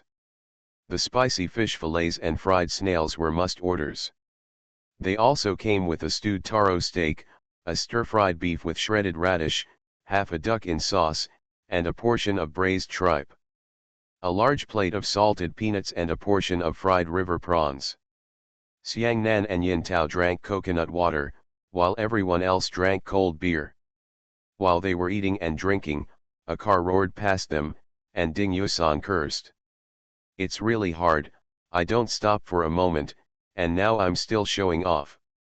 Sun Xiangyang shouted, Zhang Xiangbei, isn't that your R8? Xiang Nan smiled and said, it doesn't belong to him anymore. He, like us, only sees it. No way, Zhang Xiangbei, are you so poor that you want to sell your property? Sun Xiangyang and Zhou Ruyi didn't know what was going on. When Zhou Ruyi asked, Xiangnan told them about R8, and the two of them laughed. Why the hell do you still need to solicit sponsorship? For such a big event, I thought you had a lot of money to spend, casually Zhou Ruyi said. That's a nice thought. Now you know how difficult it is for us, right? Ding Yusong asked. Zhou Ruyi nodded and asked Xiangnan, do you still need sponsorship now? Yes, the more the merrier. Then let me help you bring in a few companies. Can companies in Hangzhou be used? Zhou Ruyi asked. Anything on the moon is fine, Zhang Xiangbei said. Okay, take care of me. I'll make a fuss, cry, and hang myself. I'll get a few of you here too, Zhou Ruyi said. Mistake, Xiangnan shouted, why didn't I think of you earlier? I didn't even take advantage of you, the daughter of the Director of Industry and Commerce. It's not surprising that Zhang Xiangbei is here and you are obsessed with sex. Zhou Ruyi said. Everyone laughed and hit Xiangnan with a chopstick, but Zhou Ruyi blocked it with her chopsticks. After finishing their midnight snack, Ding Yusong and Yin Tao waved goodbye to them, and the two of them continued walking along the street. They were going back to the dormitory of the Wu Opera Troupe to sleep. To the south, the four of them returned along the way they came. Yongcheng Center. When they reached the entrance of Yongcheng Center, Zhang Xiangbei and Xiangnan stopped. Zhang Xiangbei, won't you sleep with me tonight? Sun Xiangyang asked. Zhang Xiangbei said quickly, I'm covered in stinky sweat. I need to take a shower. All my clothes are at home. Xiangnan quickly told Zhou Ruyi before she could speak, me too. Zhou Ruyi waved her hand and said, I know, you are going to a world of two. One sentence made Xiangnan and Zhang Xiangbei blush. Just as Xiangnan was about to say something, Zhou Ruyi ignored her and said to Sun Xiangyang. Let's go, damn fat man, let's go to the two-person world too. Sun Xiangyang chuckled, you think of me now. Come on, you should feel honored whenever I think of you, a pig-headed person. Sun Xiangyang kept smiling, and Zhou Ruyi pushed him inside. After walking out for a while, Zhou Ruyi raised her right hand and shouted bye, saying goodbye to Xiangnan and Xiangbei. Xiangnan and Zhang Xiangbei walked to Xiangnan's car and got into the car. The two couldn't help laughing. Zhang Xiangbei wanted to kiss Xiangnan, but Xiangnan shouted. No, be careful of them peeking. Zhang Xiangbei turned to look outside the car. Xiangnan had already stepped on the accelerator and the car rushed out. The next day was Saturday, but Xiangnan and the others still had to go to work. The two of them arrived at the office. At about 10 o'clock, Zhou Ruyi and Sun Xiangyang had not come yet, so Xiangnan cursed. These two slackers must still be sleeping. Just as he was talking, the sound of someone speaking Hangcheng dialect came from the corridor. Xiangnan smiled and said to Zhang Xiangbei, no way, these two people are still cao. They will be there as soon as they say it. The people outside the door came in, and Xiangnan was stunned for a moment. 7 or 8 people came in. The leader was not Zhou Ruyi, but Ji Ling, followed by people from their design center. Xiangnan asked curiously, why are you here, going to Qiandao Lake? We are here under the imperial edict. Ji Ling looked at Zhang Xiangbei and asked, why, he didn't tell you. Xiangnan was puzzled. She looked at Zhang Xiangbei and asked, what are you telling me? Zhang Xiangbei quickly explained, this is a matter for our security team. I asked Ji Ling and others to come and help us design some souvenirs and stationery for the drama festival. Aren't there a lot of college students coming at that time? We will put all these away, then you can definitely make a lot of money by selling it in shops and hotels in Yongcheng. Zhang Xiangbei asked Ji Ling, you didn't tell my dad, did you? Ji Ling smiled and said, you said you couldn't say it, how dare I say it? When Xiangnan heard about this, She became excited. She was excited and curious. She asked Ji Ling, "You brought out such a large army and you didn't even tell your master?" "It's okay," Ji Ling said, "we come here to play on Saturdays and Sundays during our breaks, so we don't need to tell master." Xiongnan was still full of doubts, and she asked Zhang Xiangbei, "What about you, isn't this a good thing? Why don't you talk to Uncle Zhang?" Zhang Xiangbei snorted and said nothing. Ji Ling smiled and said, he felt that master's design was too old-fashioned, and he was afraid that he would be too enthusiastic. Knowing this, he immediately designed a lot of things. He was afraid of wasting money, so he didn't do it. He was afraid that master would misunderstand that you didn't place the order. You offended master. Actually, Bai Bei, you really underestimated master. How could his design become outdated? We all know that whenever master makes designs, they are always ahead of his time. Many elements will take several years to become popular. In my eyes, he is outdated, Zhang Xiangbei said. I have the final say on this matter. Xiongnan looked at Zhang Xiangbei and asked, are you vindictive? Do you think your dad doesn't like you, so you also don't like him? What do you know about design, and what do you know about timeless design? Ji Ling and other designers all laughed after hearing Xiangnan's words. Thank you to Quadratic VC and the reward of 2 fishes, 1 up and 1 down. Thank you Captain Jim, Piao Ling Yi Mayfly, Fisherman Yuhu, Zipanjiang 1, Book Friends 1606191327444307, Why Can't I Change My Name, Shachin Mood, ZL59, Lao Shenza Sang, Xiao Shen Nian Fang 48, Dachuan, Yunlong Frogfish, Chi Monthly Votes for Big Brother Tian, Broken Dreams in the Void, Don't Take It Too Seriously, Yuingzi, Reader 11844471796111032232, and Book Friends 1611231414452212. Thanks for all the votes and reading. I wish you all good health. The Pentium Era, South to North. Author, Mei Shi Niang. Chapter 1839. The entire Yongchen Nongfu Spring-Summer International Street Theater Festival lasts for 1 month. For such a long time, the most worrying thing is whether the event will not be completed. That is to say, in the beginning, there will definitely be a lot of invited guests and tourists. This will not be a problem, but whether they are guests or tourists, it is impossible to stay in Yongcheng for a month. Especially those performing here are mostly foreign troops that everyone doesn't understand. After the freshness wears off, the most feared thing about the whole event is that it becomes deserted. Except for some local idlers, there are no other audiences. In each venue, there are troops singing empty city plots, and there are no ghosts below. It's like that. The scene is really terrible. This is why they must have indoor performances. The indoor performances will be performed by well-known domestic theater troupes. Each theater troupe has its own loyal fans. In this way, at least some theater fans will be guaranteed to be there.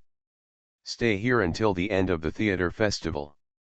Zhang Chen was alerted to the possibility that the whole event might come to an end and called Xiangnan. Xiangnan panicked when he heard about it. They just thought about it and thought it was possible. Because it was the first one, Zhang Chen reminded them that it was not comparable to the one in Gyeonggi Province, South Korea. It had been held for many years and attracted a large number of regular audiences every year. They came from all over the world. If Yongcheng Street Theater Festival persists, it has this effect, but the first few sessions are the most difficult. The popularity has not been established, and a fixed audience group has not been formed. Zhang Xiangbei also felt that what his father said was right. Zhang Xiangbei and Xiongnan said that if they don't want to end the show, it's not enough to just rely on theater fans. How many people are there? They still need to attract more ordinary tourists. Even if it's only the tourists who come to watch the fun, so that's okay. Xiongnan called the people from the troop and the security team together for a meeting. Xiongnan told everyone about the issue they were worried about. When everyone heard it, they all felt that this was indeed a cause for alarm and started talking among themselves. While Xiangnan was talking to everyone, Zhang Xiangbei wrote on the paper with a pen. After Xiangnan finished speaking, he said to him, "Zhang Xiangbei, come and talk to everyone." Zhang Xiangbei said yes. He raised his head, looked at everyone and said, "Our biggest advantage is that we are close to Hangzhou, and the expressway only takes more than an hour. Hangzhou itself is the most popular tourist city in the country. As long as we have a way, tourists who go to Hangzhou will be willing to spend 2 or 3 days longer. Time, if we turn here from Hangzhou, we will have the basic audience, and it will not be unfinished." Everyone thought what Zhang Xiangbei said made sense. Ding Yusong said, "The question is how can we get them to turn around? The most important thing is that the intensity of publicity should not be reduced. Online, the theater festival or Yongcheng must always be a hot spot, so that it can attract people. On the one hand, we can contact the major travel agencies in Hangzhou. If it is the best and most direct way to bring some tourist groups from home and abroad to us. This is possible, but it is very difficult. The main reason is that the time is too tight. The travel plan of the tour group has been arranged long ago, and it is difficult to change it temporarily. It would have been better if we had had this idea a few months earlier," a representative from the sports bureau said. "You're not talking nonsense. If you had thought of this earlier, would you still need to hold an urgent meeting now? This is the first time, everyone is inexperienced," Zhang Xiangbei said. "This matter is left to you to contact. Even if you can get a group come here and it will be a success." The man said, "Okay, I'll go back and make arrangements." Zhang Xiangbei looked at everyone and continued, "Another way is to organize some other activities at the same time as the drama festival, so as to attract more people." As soon as the activity was mentioned, someone from the theater group immediately said, "We can continue to hold weddings for fishermen with 9 surnames. This is our specialty in Yongcheng. It used to be that during the Xianan River Summer Art Festival, there were always weddings. The bride and groom, Lishi people, etc. were all performed by our troupe. There are a lot of people watching." The so-called fishermen with 9 surnames refer to the 9 surnames Chen, Qian, Lin, Yuan, Sun, Ye, Su, Li, and He. In the early Ming dynasty, they were all Chen Yaoliang's generals and helped Chen Yaoliang and Zhu Yuanzhongfail in their struggle for the world. Later, he was demoted to the Xianan River and was never allowed to live ashore, study, wear long robes, or marry anyone on the shore. There is also a very strange inaccuracy, that is, when they go ashore, they cannot wear the whole shoe, that is, they have to put the heel of the shoe under their feet and pull it along. The contempt for the fishermen with the 9 surnames lasted from the early Ming dynasty to the Republic of China. It was not until 1949 that the fishermen with the 9 surnames began to come ashore one after another.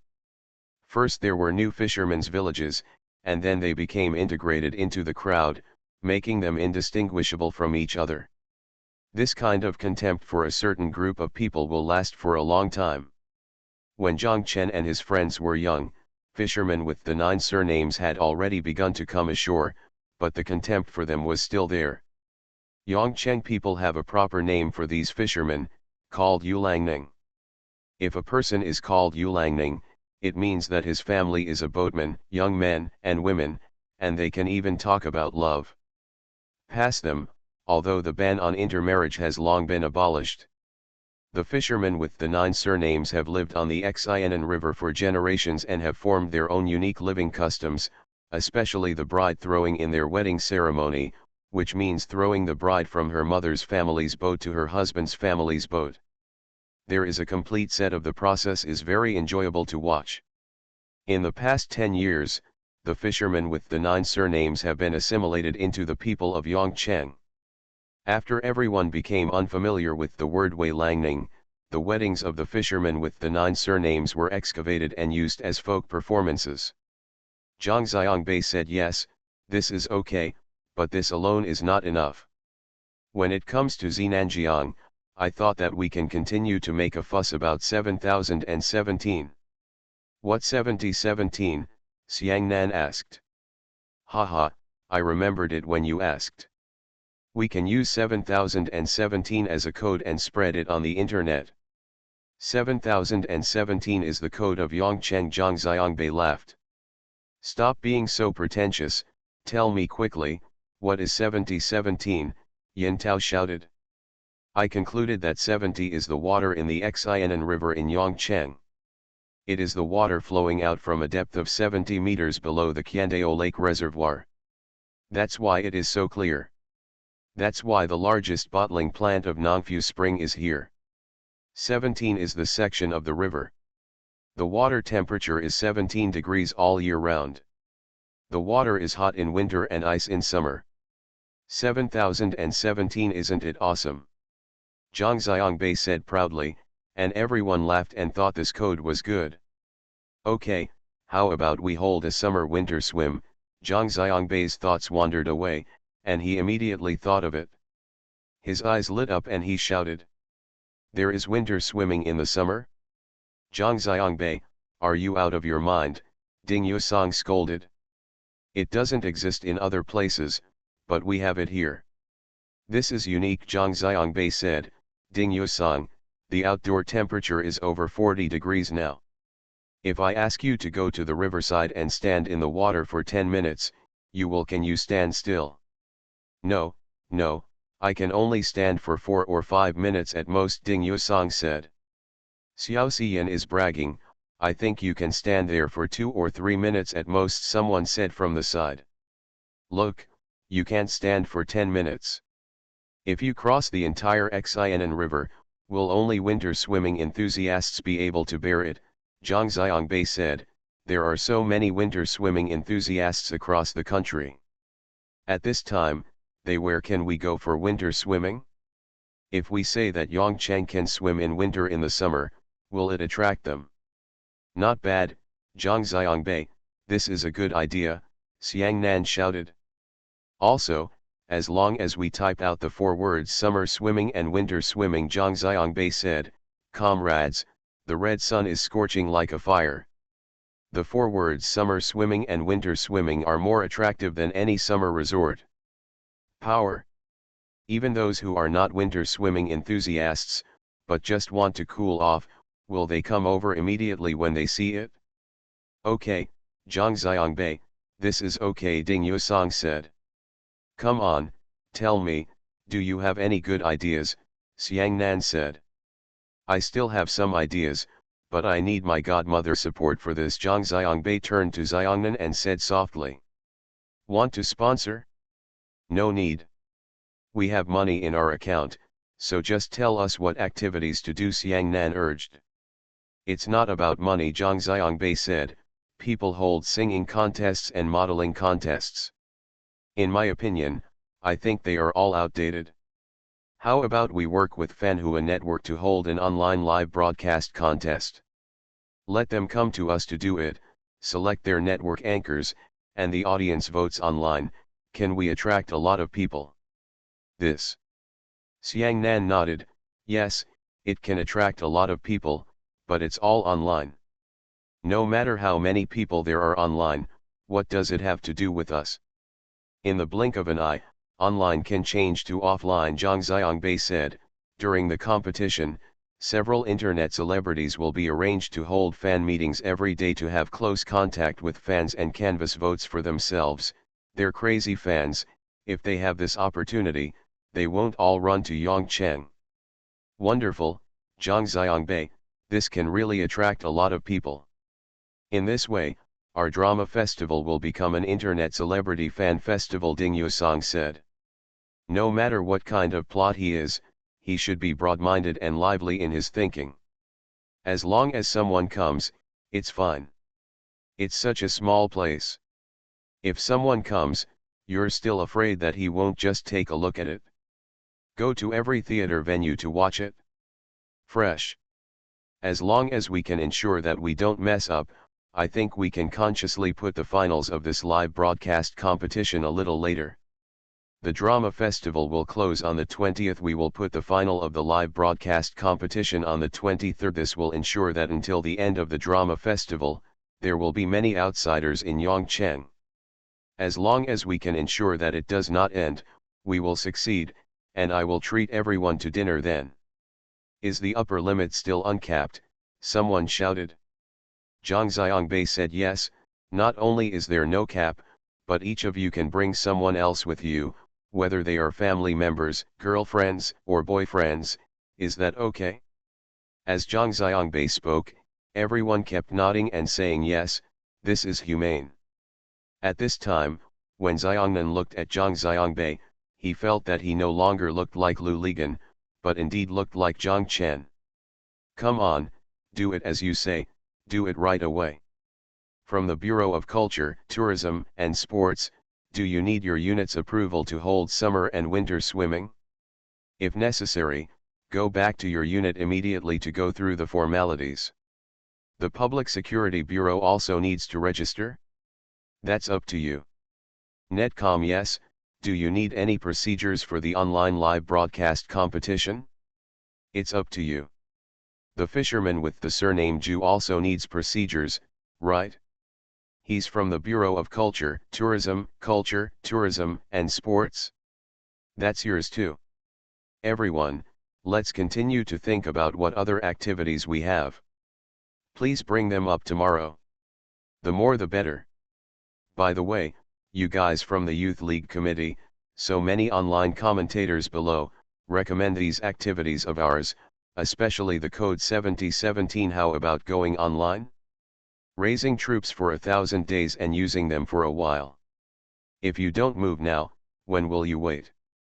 Xiangnan looked at Zhang Xiangbei directing one by one, and everyone who was named by him immediately agreed. This style was even more impressive than her, the executive deputy director, and Xiangnan couldn't help but laugh. Zhang Xiangbei asked, "Why are you laughing?" Xiangnan shook her head and said, "Nothing." Zhang Xiangbei lowered his voice and said to her, "Then I'll call my godmother. Say yes to the South." Thank you Qingjing Wubai 2012 for the reward. Thank you for your monthly votes from Qingjing Wubai 2012, Robin Granite, Tixi, and Yuengzi. Thanks for all the votes and reading. Have a good evening everyone. You are listening to Novels at Bless Up channel. Wish you happiness and luck. Please subscribe to receive new novels. How do you feel about this novel? Please like and leave a comment. The Pentium Era, South to North. Author, Mei Shi Niang. Chapter 1840. We have been together for a long time and have become familiar with each other. The people in the security team all know that Zhang Xiangbei is Zhang Chen's son. They also know that he is still studying at Yale University and will graduate in 1 year. Someone joked with him, "Zhang Xiangbei, how about Yongcheng? How about coming back to Yongcheng after graduation?" Someone on the side immediately said, "With his level, he can be the deputy mayor when he comes back."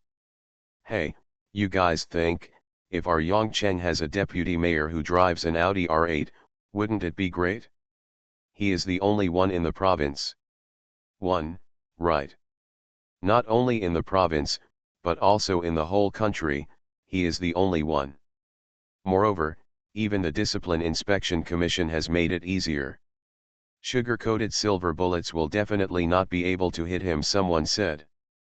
It's impossible for colorful flags to fly outside, someone else said. Everyone cheered and laughed. Zhang Xiangbei and Xiangnan acted solemnly in front of others, deliberately keeping a certain distance, but in fact, the people around them had already noticed that their relationship was unusual. Who among the civil servants did not know the saying, "The red flag does not fall at home, but the colorful flags flutter outside"? They felt that the red flag facing south was too bright to resist all the colorful flags. From that day on, Zhang Xiangbei's nickname Mayor Zhang spread like wildfire. Even Ding Yusong and Yin Tao called him Mayor Zhang. Many people called him Mayor Zhang. Finally, even Zhangjiangbei people came to him and said, "Mayor Zhang, take a look at this contract. If there is no problem, I will sign it with them." Zhangjiangbei couldn't help but take it and look at it. "Mayor Zhang, they are coming to interview you this afternoon, is that okay?" Zhangjiangbei can't say no, and he can't say stop barking every time. In that case, it will appear that no one takes it seriously, and you are taking it seriously, which would be very boring. Zhou Ruyi helped them contact 3 sponsoring units. Zhang Xiangbei took people to Hangzhou to sign the contract. The person who followed him was named Mayor Zhang Xiangbei. The person in charge of the other unit was surprised and asked, "Who is the mayor of Yongcheng? So young?" The person who followed said seriously, "Yes, it's a temporary job." The other party also believed it. He believed that Zhang Xiangbei, who was probably from the Youth League Committee at some level above and was sent to Yongcheng as the deputy mayor, really had a bright future. Zhang Xiangbei couldn't deny it to his face because he was said to have such a nose and eyes. When he left his workplace, he complained, "Why are you talking nonsense on such occasions?" The person who followed laughed and said, "Didn't you say you don't care? Just get the contract? Didn't you see the respectful look on the other side? It's a pity, Mayor Zhang, that you didn't strike while the iron was hot. If you had brought it up earlier, I guess the other party would have added an extra 50,000. Even Sun Jin heard Mayor Zhang's nickname. When she saw Zhang Xiangbei again, she smiled and said to him, "How about it, Bai Bei, come back from the United States and come to Yongcheng to be my colleague." Zhang Xiangbei's neck turned red and he quickly said, "And Sun Jin," they were joking and shouting.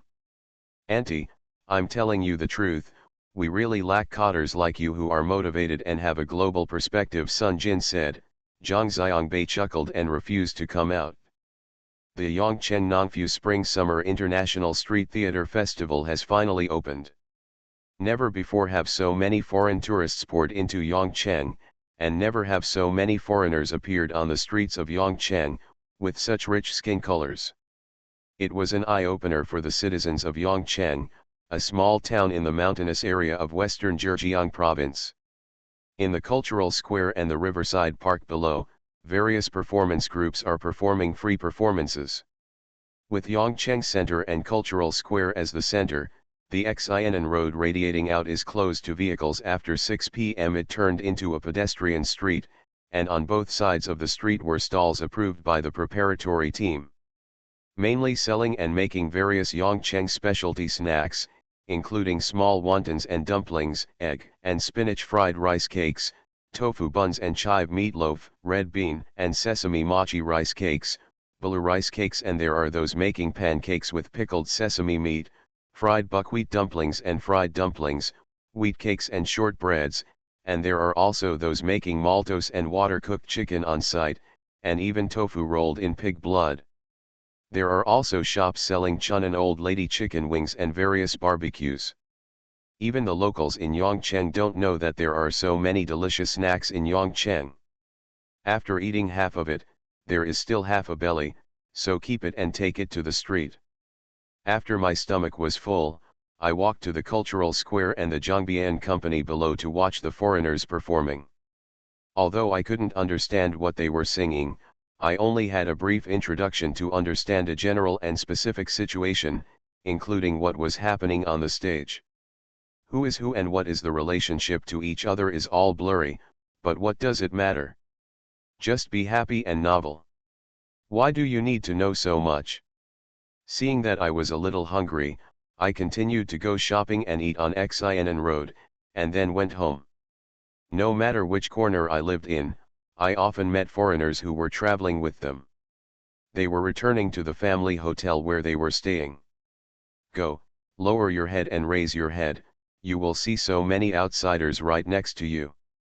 This is a new experience for Yongcheng people. In addition to the stalls selling snacks, there are also stalls selling various licensed products and souvenirs on the street. The business is also quite good. However, most of the people buying things at these stalls are tourists from other places, and they are not merciless at all when buying. Not only buying them for themselves, but also giving them back to others. Among the bustling crowd, there are people holding cameras everywhere. It is not known whether they are journalists, photography enthusiasts, or photographers. Yongcheng Federation of Literary and Art Circles and Hangzhou Photographers Association, during the drama festival, organizers of the association members are conducting collecting activities. There are several rows of temporary open-air display windows at the fountain in the middle of the cultural square. Their works are on display freshly and hotly in the windows. The works in the display windows change every 2 days. Go and see if you have been captured by the photographers. Photos are also one of everyone's pleasures. Other activities held at the same time as the theater festival also attracted a lot of people. News from the Transportation Department and Xiangnan's Housing Center revealed that the theater festival was already halfway through, and the number of guests coming to Yongcheng every day has not decreased at all. Signs, which made Xiangnan and the others relieved. On the internet, there are constant topics about Yongcheng. As soon as a new topic emerges, the online commentators organized by the Communist Youth League Committee will jump on it and heat up the topic, making the entire Yongcheng hot not only on the internet, but also in reality. The people who felt the deepest feeling were the local residents of Yongcheng. During the entire drama festival, the whole city felt like they were attending a long-lasting temple fair. This made them excited as soon as they left home every day, and there was no way not to be excited. The whole city seems to be drunk, with no sleep and wanton revelry. It is impossible for people in such an environment not to be infected. This situation lasted until August 20th, when the drama festival finally came to an end, and then on the 23rd, the online live broadcast competition also ended. The whole city seemed to become empty all of a sudden, the streets became wider, and the night changed. For a long time, where have all the people who crowd the city every day gone? Everyone felt that the city seemed to be dead. How could it be so quiet? It really took a few days for many people to slowly start to adapt. They looked at the cross-street banners on the street being removed one by one. The street sign advertisements on both sides of the road and the advertisements related to the theater festival began to be removed. The original advertisements were replaced, the cultural square and Riverside Park, the colorful flags and balloons that were hunting in the wind disappeared, and the stages were also dismantled. Even on the internet, Yongcheng seemed to be able to only see his back, gradually drifting away, and then they believed that the drama festival was really over, and everyone felt empty in their hearts. The Yongcheng city government and the preparatory team held a commendation meeting to commend the units and individuals who have made outstanding contributions to the theater festival. The list is very long, and it can be said that everyone is happy. Of course, Yongcheng Wu Opera Troupe, Xiangnan Ding Yusong Yin Tao and others Zhangjiangbei is also on the list. In the official language, this is a drama festival of unity and success. For many Yongcheng citizens, this is a memory. For Xiangnan and Zhangjiangbei, it is finally a long appeal. Out of breath. The time has come when Zhangjiangbei must return to the United States. Both Xiangnan and Zhangjiangbei knew that this separation was not a short separation, but a year. The two of them had already agreed that Zhangjiangbei would not come back during the winter vacation this year. Spend more time on the completed courses and strive to complete them all so that you can graduate in June. Otherwise, if there are courses that require make-up exams, you will have to wait until the second half of next year to graduate. Xiangnan nestled in Zhangjiangbei's arms, counting on her fingers, and said, "Actually, it's not even a year. Zhangjiangbei, are you right? It's already the end of August." Zhangjiangbei hugged Xiangnan tightly and nodded. After a while, Zhangjiangbei heard Xiangnan sobbing softly. Zhangjiangbei was taken aback and asked, "What's wrong with you?" "It's nothing, I just feel a little sad." Xiangnan shook his head and said, "Zhangjiangbei, Do you know why I like to be with you? Zhang Xiangbei said he didn't know. Why? Actually, you also know that I have been with my mother since I was a child. I actually don't know how to deal with others. When I am with other people, I will panic. If I meet a strange man, yes, I still feel a little nauseous. Only when I'm with you, I feel very peaceful and calm. Do you understand? Zhang Xiangbei nodded and kissed Xiangnan's head. So Zhang Xiangbei, you must graduate early and come back early, okay? Zhang Xiangbei said yes. Xiangnan chuckled, you dare to say it's not good? Zhang Xiangbei said he didn't dare. Call me sister. Zhang Xiangbei called her sister and Xiangnan chuckled. Xiangnan wanted to send Zhang Xiangbei off to Shanghai Pudong Airport. Ding Yusong and Yin Tao wanted to see him off together, but Xiangnan refused. Sun Xiangyang and Zhou Ruyi wanted to take leave to see Zhang Xiangbei off together, but Xiangnan also refused. Zhou Ruyi said, "What are you doing, Xiangnan? Are you trying to monopolize Zhang Xiangbei?" "Yes, you don't agree?" Xiangnan asked. I agree, he is your type, not mine." Zhou Ruyi said. Xiangnan felt very sweet in her heart as she listened. She really wanted to tell Zhou Ruyi, you know, in fact, I am already his food. Xiangnan held back and said nothing. Xiangnan didn't let Ding Yusong and Zhou Ruyi send her off because she knew that at Pudong Airport, she and Zhang Xiangbei would hug her and cry like a mess, which was very embarrassing. Thank you to Quadratic VC, 2 fishes 1 above and 1 below, ranking 3rd from top to bottom for the reward. Thank you to the Evergreen Emperor Yan, Happy Woman, Bolank, Yin's Hirong, Hydrogen Oxide Disinfection Knowledge Bureau, Book Friends 201901092142571774, Once Upon a Mountain, SDS, Tixie, and The Old Cat Who Doesn't Drink for your monthly pass. Thanks for all the votes and reading. I wish you all good health. The Pentium Era, South to North. Author, Mei Shi Niang. Chapter 1841. The drama festival was over, and the troops' work was back on track. Xiangnan called Ding Yusong, Yin Tao, and more than a dozen of the troops' main members to come over and discuss arranging new plays in the conference room every day. Xiangnan told them that for this play, I hope that the goal is not to participate in the performance or to participate in the awards. We will arrange a completely market-oriented play. Let's look at our Wu opera. At this time, is it still possible? How much survivability does it have? Of course, this play is also the highlight of next year's theater festival for our troupe. It will be completed in one session this year. I believe everyone will have experience. If this is the case, I think we can rehearse modern dramas instead of all costume dramas. If young people like to watch costume dramas, they should go to see The Legend of Zhen Huan. Who would watch Wu opera and rehearse modern dramas? In terms of music, you can incorporate more elements of pop music, Ding Yusong said. Don't modern dramas have the same impact? TV and movies, I'm afraid there are more modern dramas, someone interjected. Xiangnan said, right, you are right.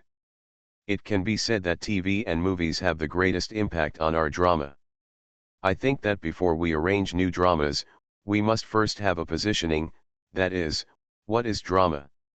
Compared with movies and TV series, what advantages do we have that they do not have? Only if we take advantage of this advantage can we impress the audience.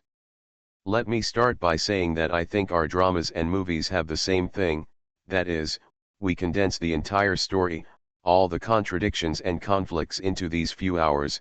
It can be said that one play can be performed a complete human life, or a cross-section of an entire society. This is what we have in common with movies. The difference from a movie is that the audience sits there and sees images on the screen when watching a movie, whereas when watching a drama, he sees real people on the stage. And another thing is that the stage of our drama can be extended, just like what we tried when we performed Shakespeare and Tang Xianzu. including our actors themselves, we can also interact with the audience live. This movie cannot do that. Its stage cannot be extended, and the actors on the screen cannot interact with the live audience. Don't underestimate interacting with the audience. This can actually make the atmosphere of the entire theater more lively. If you play a bad guy on the stage, the audience may throw things on the stage and want to rush on stage to beat you. No, people do things like this to the screen. Then are we going to go on stage wearing armor and helmets? Yin Tao asked, and everyone laughed. Xiang Nan said, I'm just using an analogy, but if you really do this one day, it means you have succeeded. Yin Tao quickly said, no, my life is important. Then what if there are 100 old ladies who refuse to leave after the show and want you to be their daughter-in-law? Yin Tao, someone asked. Yin Tao said quickly, that person is more likely to be the boss, not me. Just wait for the scene to happen. Everyone laughed, waved their hands to Nan, and she said, this issue of interaction with the audience is really worthy of our careful study. When I watch the videos of Daeun Club and listen to Guo Di Gang and others talking about crosstalk, there are often scenes like this, that is, you and I are talking about each other on and off the stage. Go, everyone is amused, that feels really good. Boss, I didn't expect you to listen to crosstalk, Yin Tao said. Xiongnan was stunned for a moment and blushed. Ding Yusong understood and scolded Yin Tao softly, idiot, it's Zhang Xiangbei who's watching. The boss made a friendly appearance. A lot of people heard this, and everyone burst out laughing. Xiang Nan's face turned even redder, and he cursed himself to death in his heart. She glared at Ding Yusong and said quickly, let's get down to business. I mentioned the difference between dramas and movies before. What about TV series? TV series. My understanding is that no one watches single TV series anymore. They are all series, one story, and they are equal to 10 stories. For a few days or dozens of days, our drama, as I mentioned before, was finished in more than 2 hours. All conflicts, from the beginning to the collision to the final resolution, need to be completed in more than 2 hours. Compared with TV series, we are more summarized and refined, and we can directly interact with the audience, and the stage can extending these 2 points is something that TV series cannot do because it is limited by the screen. If there are any differences between these three, you can think more and talk more. We must clarify the positioning of our drama. Only when we arrange new dramas can we use our strengths and avoid weaknesses and give full play to our strengths. Only in this way can the audience who enter the theater have a different kind of enjoyment from watching movies and TV. Let me tell you something, Ding Yusong said. Xiang Nan nodded, you say. I feel that not only in terms of interaction, but also in terms of rendering the atmosphere of the scene and mobilizing the audience's emotions, there are aspects of our drama that movies and TV cannot do. This requires our actors to be able to observe words and emotions and be flexible on the stage. For example, when we acted in the past, it pays too much attention to some details, such as whether to take the left foot or the right foot first when coming out, how many steps it takes in total, etc. Actually, the audience now, who cares about you? I think if our actor has ability, he should maximize his ability on stage. For example, if he sees that the audience is amused, he will die. Li Do, it doesn't matter whether the original lines and lyrics are written or not, as long as you have a way to make the audience laugh and feel sick. When you find that the audience's emotions are rising and their faces are beginning to look sad, you continue to add more material and continue to perform, making them cry to death, including our band. At this time, we will play some sad music to cheer up. Then it's not chaos. Now that the curtain has been raised, can it still be settled? Someone cursed. Ding Yusong was not convinced and shouted back. So what if it doesn't come to an end? If the audience likes a play, what if we perform it for an extra half hour or an hour? If you perform well, the audience won't stop applauding, and you repeatedly take curtain calls, won't it mean that it won't end on time? What's so scary about this? If that's the case, then don't we even need to rehearse? Just go on stage and act haphazardly. The person who was scolded was not convinced and scolded him back. Waving her hand to Nan, she said, "It's not that we don't need to rehearse, but the requirements for our actors are very high. It can be said that they are quite high. You must have the ability to hold the stage and have such a strong aura to infect the audience. I think each of us actors must work hard in this direction." Ding Yusong's previous words gave me an inspiration. I thought about it. The difference between our drama and movies and TV is that we are live art. What do you mean? You watch movies and TV 100 times and 1,000 times. They are all the same. It's the same with our drama. Whether you perform well or fail, it's over after the performance. It's impossible to repeat it, and there's no regret medicine to take. Our performance can be said to be a completely live performance, and it is in the past tense. Once you finish singing an action or a line of lyrics, it will be over. There is no way to repeat it. You can tell the audience below that what you just sang was not the same. Very good, can I sing it again for everyone? Absolutely not, so I said that our drama is a live art. Before you go on stage, you don't even have a way to know how your performance will be today. When making movies and TV shows, you can shoot it repeatedly, and then the director chooses the best clip to edit and fix it. This is impossible for our drama.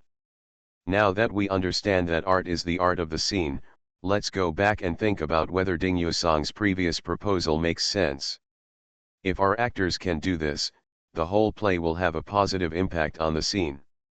For the audience, does it look better or worse? Xiang Nan looked at everyone and asked. Everyone was silent. They felt that there was indeed a lot in Xiang Nan's words worth thinking about. Someone's cell phone dinged. In the conference room, it was too quiet at that moment. The ding was a bit abrupt. When the person saw everyone looking at him, he quickly said, "It's a text message. Shit, it's a hookup app." The person on the side cursed, and everyone laughed together. The person on the side leaned over and asked the person to take out his mobile phone to show everyone whether it was true. The person hid on the other side, and the person on the other side hid. People caught him. The so-called hookup app is Momo, which just came out. It is an open social platform based on geographical location. Almost all young people have Momo installed on their mobile phones and have added many friends and joined different groups. Momo group. Also, because many people like to hang out with people they don't know on Momo, Momo soon became known as the hookup app. Xiang Nan looked at them, her eyes suddenly lit up. She hit the table with her palm, startling everyone. She looked back at Xiang Nan. Xiang Nan was not angry, but smiled happily. How about we put together a drama like this, with the story surrounding the software Momo? The 2 or 3 older musicians in the conference room didn't know what Xiang Nan was talking about, but the young people became excited when they heard it. Great, this subject matter is so attractive to young people, Ding Yusong exclaimed. Just write about a Momo group, someone shouted. In a Momo group, there will be all kinds of people, haha, then there will be a lot of stories. This is a good idea, Xiang Nan shouted. Just focus on a group of strangers and write about all kinds of people in the group. In this way, the story and characters of the play will be very rich. Okay, how about the name of this play is Male A, Female Free, Yin Tao shouted. Agree. As soon as Yin Tao said this, several people immediately raised their hands, and someone asked, Yin Tao, how many times have you been excused a week? Yin Tao snorted and said proudly, if I want, I can do it every day. There will be someone to take care of the food. Come and attract my group leaders, not too many. Men A and women are exempted is the secret code and unspoken rule of Momo group. Every Momo group will hold a group gathering for as little as 4 or 5 days, or as long as 10.5 months.